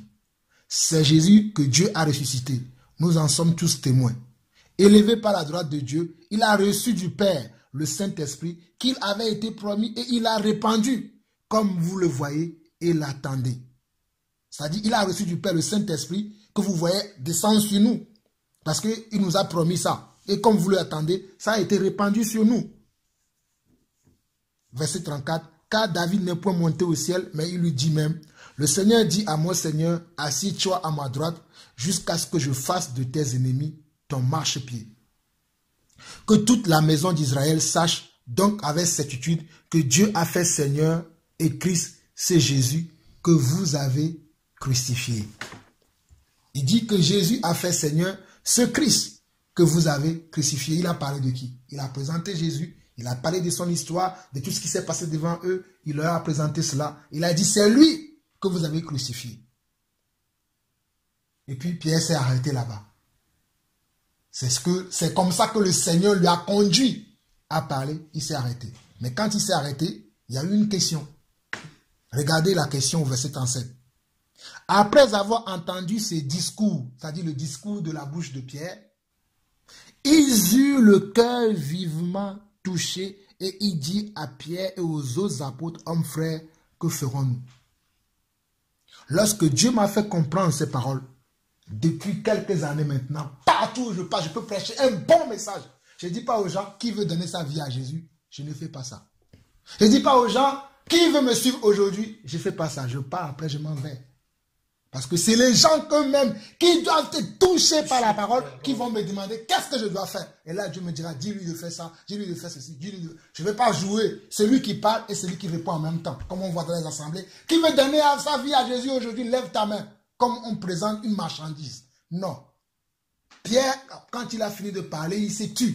Le Saint-Esprit convainc les péchés de justice. Voilà, c'est le Saint-Esprit qui doit convaincre les gens. Comme il s'est tué, les hommes même, la Bible nous donne un détail ici. Après avoir entendu ces discours, ils eurent le cœur vivement touché. L'évangile ne touche plus les hommes aujourd'hui, on force les gens à accepter Jésus. C'est pour ça que dans les églises, il n'y a pas de disciples, il y a des chrétiens, qu'eux-mêmes ils appellent des chrétiens. L'évangile doit toucher au fond de corps des gens. Et c'est là que les gens peuvent se convertir réellement. Mais si l'évangile ne touche pas, si on vient déjà avec un évangile, crois au Seigneur Jésus, tu auras tes papiers, tu auras ton mariage, tu vas voyager. Est-ce que les gens vont croire? C'est pas ça l'évangile. C'est ce que Pierre a-t-il dit ici? Pierre a-t-il parlé de quelque chose de la terre? Il a parlé du royaume. C'est un évangile dur. Et c'est cet évangile-là que moi je prêche. L'évangile qui fait prendre conscience aux gens que nous sommes des pécheurs, mais nous allons aller vers celui qui peut nous laver de nos péchés. Et comme il leur a posé la question, il dit, après avoir entendu ce discours, il dit le cœur vivement touché et il dit à Pierre et aux autres apôtres, hommes frères, que ferons-nous? Regardez encore la question de Pierre, la réponse de Pierre. Pierre ne va pas dire, bon, ok, venez dans mon église le dimanche, je vais vous présenter à mon pasteur, je vais vous présenter aux autres apôtres, on va prier. Non. Séance tenante.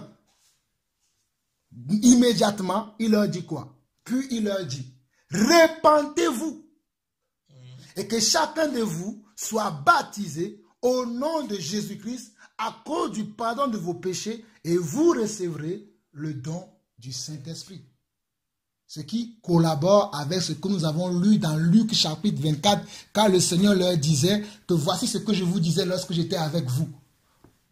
Car il fallait que s'accomplisse tout ce qui a été écrit de moi dans les livres des prophètes, des psaumes. Mais ce n'est pas ça ici. Et que vous serez mes témoins en commençant par où? Jérusalem. Là, on est à où là? Jérusalem. On est à Jérusalem. C'est à Jérusalem, dans la chambre haute, que le Saint-Esprit est descendu sur eux. L'église a commencé au Jérusalem. Quand vous allez lire les chapitres suivants, vous allez voir après qu'ils étaient partis. Selon ce que nous avons vu, ils étaient partis après en Judée, en Samarie. Et c'est là que ça a explosé un peu partout dans le monde entier. Et il fallait aussi que la persécution arrive afin que l'évangile puisse atteindre le monde entier. Donc un chrétien doit être un véritable disciple de Jésus, doit être persécuté. Parce que c'est en allant de ville en ville que tu vas pouvoir parler de Jésus. Mais si tu es toujours à Étampes, tu peux pas. Il faut sortir et parler. Et des fois, même si tu ne veux pas sortir, Dieu mettra le feu en bas de toi. Il fera même que tu perds ton travail, tu perds tout. Tu sois dans la rue comme ça, tu vas dire, hey, je vais aller habiter ailleurs. Et là, quand tu vas aller là, tu vas parler de ton Dieu malgré toi. Si tu es véritable, les enfants de Dieu, Dieu ne les laisse pas tranquilles. Dieu, des fois, va permettre même certaines situations dans ta vie pour que tu te réveilles. Parce que si tu dors trop, il va dire non, j'aime tellement mon enfant. Il va créer des situations. Parce qu'il est le maître. Il fait comme il veut. Il est l'agile, nous sommes comment il est le potier, nous sommes l'agile. Il nous façonne une forme qu'il veut. Moïse a dit à Jésus et a dit à Dieu, je ne sais pas parler. Dieu lui a dit, qui a fait la langue de l'homme? N'est-ce pas moi? Qui peut décider? Oh, mes frères. Dieu est tellement immense. Même quand je parle de ça, j'ai peur. Parce qu'on ne connaît pas Dieu. Dieu! Qui a fait la bouche? Il a fait la bouche, tu vas dire, je ne sais pas parler. Il va remplir ta bouche, tu parleras. S'il dit que c'est toi qui vas parler, que les gens le croient ou pas, tu parleras. Bon, avançons pour finir. Comme ça, on va faire une pause. Et comme Pierre dit au verset 38, Pierre leur dit, répentez-vous que chacun de vous soit baptisé au nom de Jésus-Christ à cause du pardon de vos péchés et vous recevrez le don du Saint-Esprit. Car la promesse est pour vous, pour vos enfants et pour tous ceux qui, en aussi grand nombre que le Seigneur notre Dieu les appellera. Regardez, Pierre n'a pas dit à le Seigneur comme nous les appellerons. Non, la promesse est pour vous qui nous écoutez aujourd'hui. Mais c'est aussi pour vos enfants. Pour tout le monde, en aussi comment Dieu va les appeler à recevoir cette grâce-là. Ce n'est pas nous qui appelons, mais c'est lui qui appelle. C'est pour ça que même quand nous parlons de Dieu à nos familles, on ne doit pas les forcer. On parle. Si Dieu ne les appelle pas, tu vas parler, tu vas parler. Ça ne veut pas dire qu'on ne doit pas leur parler ou bien qu'on ne va pas prier pour eux. Mais on ne doit pas forcer. Viens dans mon église. Viens sur mon pasteur. Non. On prie, on leur parle de Dieu, on laisse Dieu faire le reste. Mais on ne force pas. Si on force, la personne va venir avec toi, mais son cœur ne sera pas là. Ça veut dire que tu es toi qui l'as forcé à venir avec toi. Bon. Au verset 40, on nous dit, et par plusieurs autres paroles, il les conjurait et les exhortait, disant, sauvez-vous de cette génération perverse. Regarde, tu m'as posé une seule question. Mais, pour répondre à cette question, il fallait présenter plusieurs autres paroles. C'est pour ça qu'on ne peut pas dire, je veux faire une culte qui dure 45 minutes. Non, on laisse l'esprit conduire le culte. Ça ne veut pas dire qu'on ne doit pas avoir un temps imparti dans lequel on fait des choses. Mais tu vois, les gens ils disent, oh, on va faire un culte de 35 minutes. On fait la louange 10 minutes, on fait la prédication 20 minutes, on fait l'offrande 5 minutes. Après, le culte est fini, on rentre chez nous. Non. Moi, ça fait des années que j'ai compris ça. Lorsqu'on parle, là, d'ailleurs, quand je venais ici, je ne savais pas que je devais parler de ça. Là. Je suis venu. Tu m'as posé la question, l'esprit nous conduit. Ce n'est pas moi qui me conduis. Je ne programme pas, je ne fais pas d'écrit. Est-ce que tu m'as vu sortir un cahier? Regarde, je lis. Je ne lis pas. Je me laisse conduire parce que l'esprit va me donner à partager. C'est ce que les apôtres faisaient. Lorsqu'ils étaient dans la chambre haute, ils n'étaient pas là. Esprit, dis-nous, on écrit. Non. L'esprit est descendu sur eux. Ils sont sortis et ils parlent. Conduits par l'esprit. Et là, on voit, il dit que, et par plusieurs autres paroles, il les conjurait et les exhortait, disant, sauvez-vous de cette génération perverse. Mes frères, c'est la même chose que je vais nous dire aujourd'hui. Sauvons-nous de cette génération perverse. Il y a tellement de perversité, tellement de méchanceté dans cette génération dans laquelle vous et moi nous vivons, que nous devons nous sauver de cette génération. Nous devons saisir ce pouvoir que Dieu nous donne de devenir enfants de Dieu en quittant le monde totalement. Que ce soit dans nos pensées, que ce soit dans nos comportements, dans nos attitudes, c'est difficile. Mais cela ne veut pas dire que c'est impossible. On peut. Si je décide que chaque mois, je vais abandonner telle chose, je crois que dans l'année, il y a 12 mois. En une année, tu feras beaucoup de progrès. Et le Seigneur lui-même, il t'aidera. Mais si tu ne décides pas, c'est un choix. Comme le Seigneur dit, je mets aujourd'hui devant toi la vie et la mort. Choisis. Et tu ne sais pas quel jour tu mourras. Dans mon ministère comme ça de prêcher, un jour j'étais à la maison. Il y a 2 frères qui sont venus me voir, 2 blancs, 2 jeunes frères qui sont venus me voir pour leur baptême. On a tellement parlé ce jour-là. Je ne sais même pas de quoi on a parlé tout ça. On a parlé. Mais ce jour-là, ils n'ont pas reçu le baptême. Ils étaient effrayés par tout ce que j'ai dit, ils sont partis. Une semaine plus tard, ils m'ont rappelé. Frère, non, maintenant on est décidé, on va se baptiser, on vient te voir. Ils disent, venez, on va faire le baptême. Ils sont venus. J'ai encore pris le temps de poser encore tous ces fondements. On a parlé, j'ai dit, hey, après le baptême là, il ne faut plus reculer. Ils ont dit, oui, nous sommes d'accord. Ok. On a fait le baptême. Comme ils habitaient Paris, je connais un frère qui n'est pas loin de Paris, qui a des réunions d'église dans sa maison. Il dit, bon, moi chez moi, quitter jusqu'à Paris, venir chez moi à Évry, c'est loin. Si vous voulez le faire, moi ça ne me dérange pas. Mais pour vous faciliter la tâche, je connais un frère qui enseigne aussi la vraie doctrine comme moi, qui n'est pas loin de chez vous. Allez là-bas maintenant, afin qu'il vous nourrisse avec la parole, que vous grandissez. Ils m'ont dit, oui, amen, on va le faire. Ils sont partis. De temps en temps, j'avais des nouvelles d'eux comme ça par le téléphone. Oui, ça va, tout se passe bien, on est là. Des fois, il y en a l'un qui me pose souvent des questions. Un jour, je suis à la maison, le jeune frère m'appelle. Ah, frère Jean-Paul, on est perdu. Qu'est-ce qui s'est passé? Mon frère s'est noyé. Ton frère s'est noyé. Comment ton frère s'est noyé? Il est parti à Marseille avec sa copine. Ils sont allés à la mer et tous les 2, ils se sont noyés dans la mer.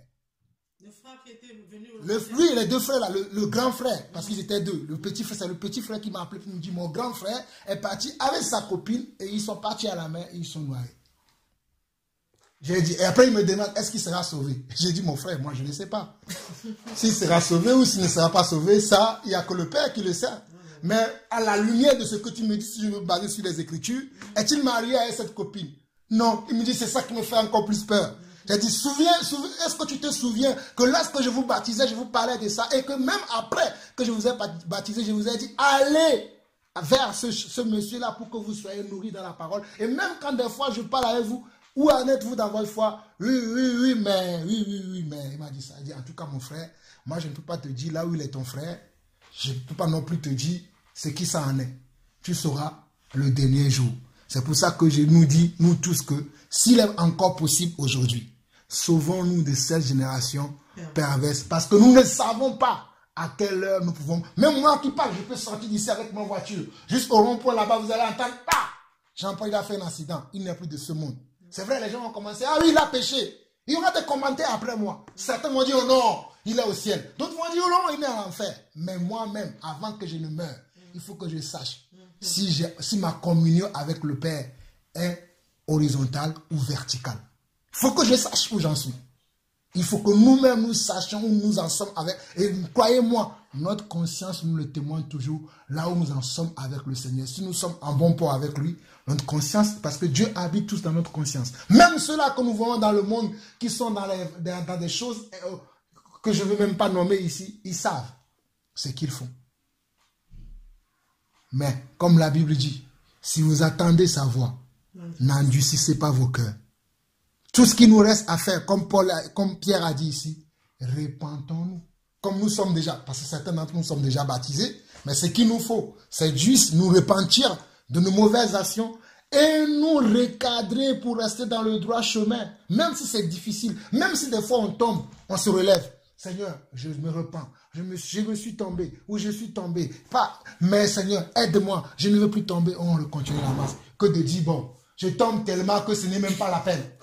Oh, je n'ai même plus besoin du Seigneur. Non. C'est en cassant qu'on comprend que, ah, parce que je casse trop, si je fais de telle manière, je ne vais plus casser. Celui qui veut fabriquer un pot, il commence le pot. Par mégarde, le pot tombe, il le casse aujourd'hui. Demain, il recommence. Il arrive presque à la fin, le pot tombe encore. Je pense que s'il essaie 3 fois, 4 fois, 5 fois, la 6e fois, le pot ne tombera plus. Il prendra soin de son pot pour lui donner la forme qu'il veut. Dieu veut nous donner tous une forme. Mais est-ce que nous sommes prêts pour accepter la forme? Des fois, ça fait mal. Croyez-moi, quand le Seigneur, des fois, il m'appuie sur certaines parties, je dis, Seigneur, Seigneur, mais il me dit, si tu veux te sauver, tu dois laisser ça. Tu dois laisser ça. Des fois, c'est difficile pour moi, je ne vous mens pas. C'est tellement dur. Je veux même des fois m'enfermer chez moi. Même me dire, même si tu t'enfermes, ce n'est pas le fait d'être enfermé qui va résoudre le problème. Mais tu dois accepter de mourir à toi-même et accepter ma volonté. On finit la lecture. Là, c'est juste la lecture que je vais faire. Pour finir ce passage, comme ça, on va prendre une pause, on va boire un peu et on continuera si le Seigneur permet après. Ceux qui acceptaient sa parole furent baptisés, c'est-à-dire ceux qui acceptaient ce message-là. Pas ceux qui voulaient d'autres messages, mais ceux qui acceptaient le message que Pierre avait prêché. Il n'a pas dit, je vais vous donner des coups de fondement avant de vous baptiser. Je vais vous... Non, tout de suite, le même jour là, où le Saint-Esprit, tout le même jour, ils ont cru, ceux qui ont accepté, après les diverses exhortations que Pierre a fait, qu'on n'a pas les détails ici, mais ceux qui ont accepté, il les a baptisés ce jour-là, et le nombre des disciples, regarde, tu m'as posé la question, comment former un disciple? C'est ça. Le nombre des disciples augmenta d'environ 3000 âmes. Et comme j'ai dit tout à l'heure par rapport aux 120, 3000 âmes veut dire qu'il y a peut-être moins de 3000 ou plus de 3000. Et il dit, il persévérait. Donc, il persévérait dans l'enseignement de qui? Les apôtres. Donc, les apôtres qu'on a vus là, est-ce qu'il y avait des femmes parmi eux? Donc, tu comprends clairement maintenant pour moi que, enfin, je n'ai pas dit pour moi, parce que ce n'est pas moi qui ai écrit, selon la saine doctrine, qu'une femme ne peut pas être dans les 5 ministères. Parce que parmi les 5 ministères, c'est vrai, on les appelle les apôtres, mais parmi eux, il y avait des évangélistes, il y avait des prophètes, il y avait des docteurs et il y avait des enseignants. C'est selon que la grâce que Dieu fait. Mais ils persévéraient dans l'enseignement d'équipe, pas des femmes qui étaient au milieu d'eux, mais dans l'enseignement des apôtres, dans la communion fraternelle, dans la fraction du Père et dans les prières. La crainte s'emparait de chacun d'eux et il se faisait beaucoup de prodiges et de miracles par les apôtres. Tous ceux qui croyaient étaient dans le même lieu, ils avaient tout en commun, ils vendaient leurs propriétés et leurs biens et ils en partageaient le produit entre eux tous selon les besoins de chacun. Ça, c'est encore un détail, si on a le temps, on en parlera. C'est quelque chose qu'on ne vit pas aujourd'hui. Les gens dans l'église aujourd'hui ou bien dans la communauté dans laquelle on vit, moi je bénis le Seigneur avec les frères que Dieu m'a donnés. On évolue à Évry, on participe beaucoup entre nous. Il est d'Évry aussi. Voilà, entre nous on participe beaucoup. Ah frère, tiens, d'ailleurs il y a quelques jours, il y a un frère qui m'a donné une importante somme pour qu'on puisse envoyer des Bibles en Afrique parce qu'on est aussi en Afrique. Nous ne pensons pas qu'on va parler simplement la parole sans agir. Donc nous agissons aussi un peu avec le peu que nous avons. On ne dit pas, oui, bon, prie, Dieu va... Non, si on peut prier pour toi, on va prier. Si on peut t'aider aussi, selon le moyen qu'on a, on le fait. Et je bénis le Seigneur pour les frères que Dieu m'a donnés, on n'a pas tous compris. Mais je bénis qu'on est sur le bon chemin. Parce qu'on voit que lorsque les gens viennent dans le Seigneur, ce n'est pas simplement parler de la parole. Il faut qu'ils mangent. Il faut que, on peut voir le cas de la personne. Est-ce qu'il a besoin de quelque part où dormir? Si on peut héberger la personne pour un temps. Pas les faux chrétiens, pas les faux qui viennent s'introduire chez toi pour détruire ta famille. Non. Il faut vraiment que vous soyez vraiment renouvelés aussi. Moi, je n'ouvre pas ma porte à tout le monde. Je l'ai fait dans le passé. J'ai reçu des gens chez moi, j'ai regretté. Mais aujourd'hui, Dieu m'a enseigné par rapport à ça. Quelqu'un veut venir chez moi, je vais prier pour demander à Dieu est-ce que je dois recevoir cette personne-là chez moi. Ce n'est pas parce que je n'ai pas l'amour de Dieu. Parce qu'il y a aussi des gens qui, par des voies tortueuses aujourd'hui, ont beaucoup d'autres pensées dans la tête. Mais bon, le Seigneur nous révèle toujours les choses, tôt ou tard, et on les reconnaît. Bon, ils vendaient leurs propriétés, ils avaient leurs biens en commun. Et comme ils avaient leurs biens en commun, qu'est-ce qu'ils faisaient? Ils partageaient chacun selon ses besoins. Mais lorsque nous voyons ce que nous voyons aujourd'hui à la télévision, ce que nous voyons dans les églises contemporaines aujourd'hui, qu'est-ce qu'ils font? Donne telle chose pour telle bénédiction. Donne telle chose pour telle bénédiction. Donne. Il n'y a jamais le partage. Moi, je suis pour l'église du partage. Et je le fais moi-même. Je ne le dis pas pour me le glorifier, mais ceux qui me connaissent le savent. Et d'ailleurs, il y en a certains qui me reprochent ça, que tu en fais trop. Mais parce qu'on enseigne, on ne nous enseigne pas comme ça. Que entre nous, nous devons nous entraider. Je sais, mutuellement, nous devons nous entraider. J'ai laissé ma voiture plusieurs fois à des gens. Je propose moi-même, des fois, je prends ma voiture, je mets le carburant dedans. Je vais jusqu'en Allemagne, jusqu'en... Pourquoi? C'est pour l'évangile. Mais si c'est les personnes de nos jours, là, ils vont appeler. J'ai pas l'essence. Si j'ai pas l'essence, je peux demander, mais pour l'instant, Dieu m'a toujours accordé la grâce. J'ai toujours de quoi en mettre de l'essence. Ou si j'en ai pas, il y a toujours un frère à côté qui dit non, moi je mets l'essence. L'autre dit, moi je paie le péage.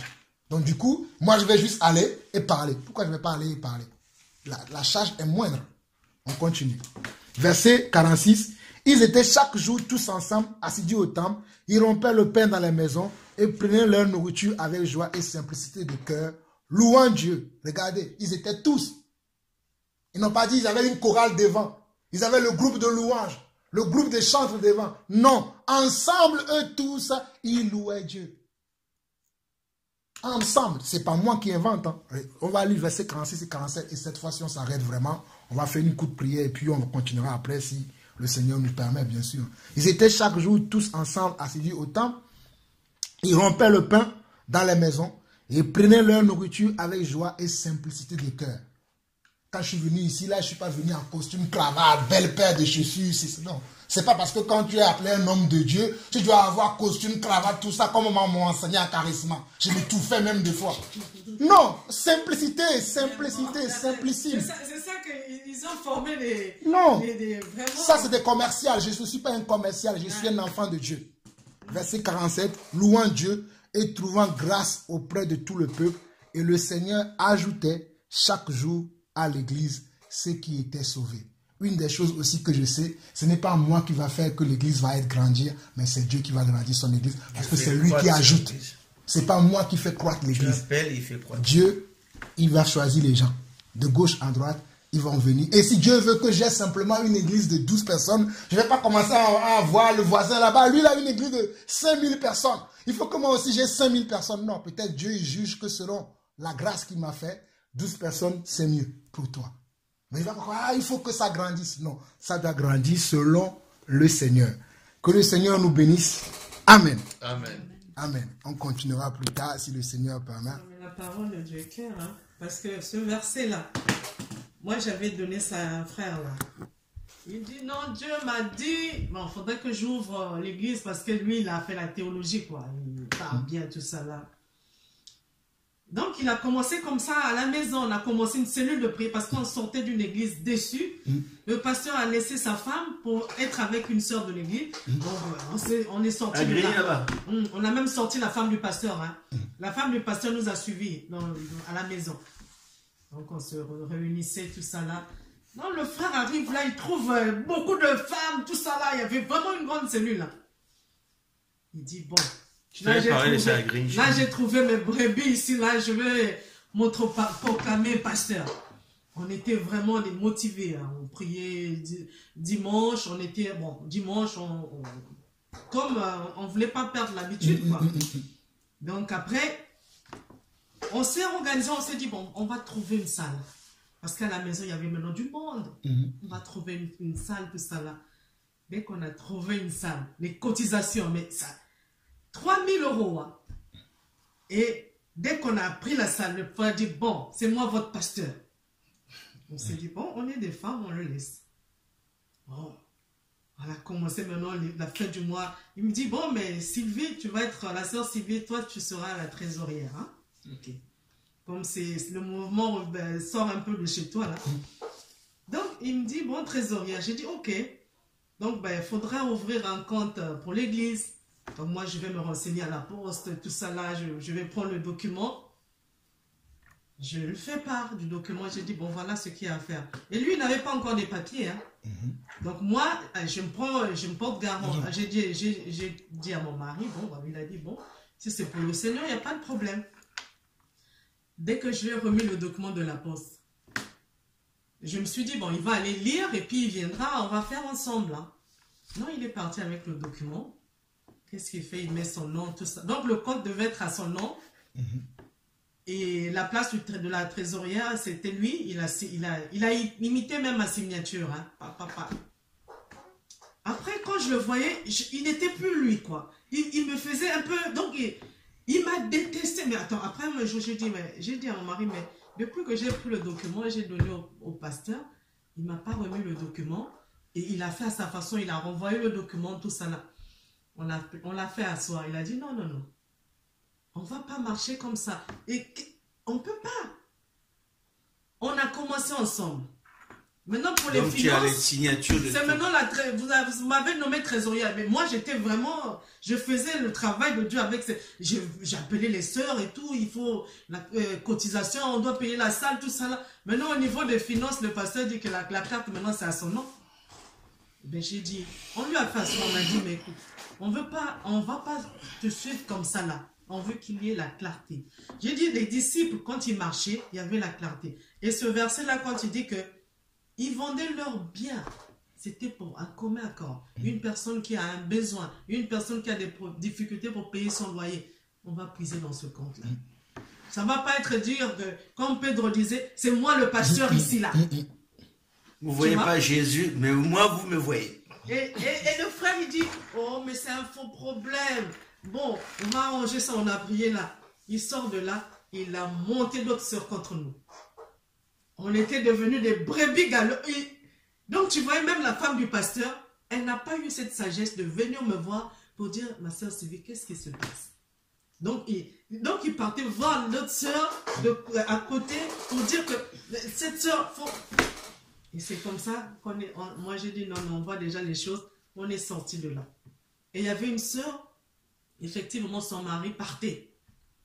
Et cette sœur, le mari est revenu à cause de ce mouvement, les prières. Le mari, un catholique, hein, il avait, comment dirais-je, des statues de Marie, tout ça. On est parti prier chez lui. Le mari a accepté Jésus.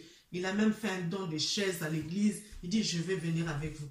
Mais quand le mari vient, lui, il a eu quand même la sagesse. Il dit, je vais quand même voir le couple Foutou. Pourquoi ils sont sortis de l'église alors que on les a suivis? Ils viennent nous voir, on a dit, voilà le problème. Sa femme se met à genoux et dit, ne dites pas ça.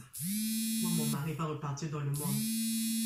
Donc, il fallait qu'on se taise seulement qu'on laisse le pasteur. Il dit, aujourd'hui, mon mari est revenu à Dieu.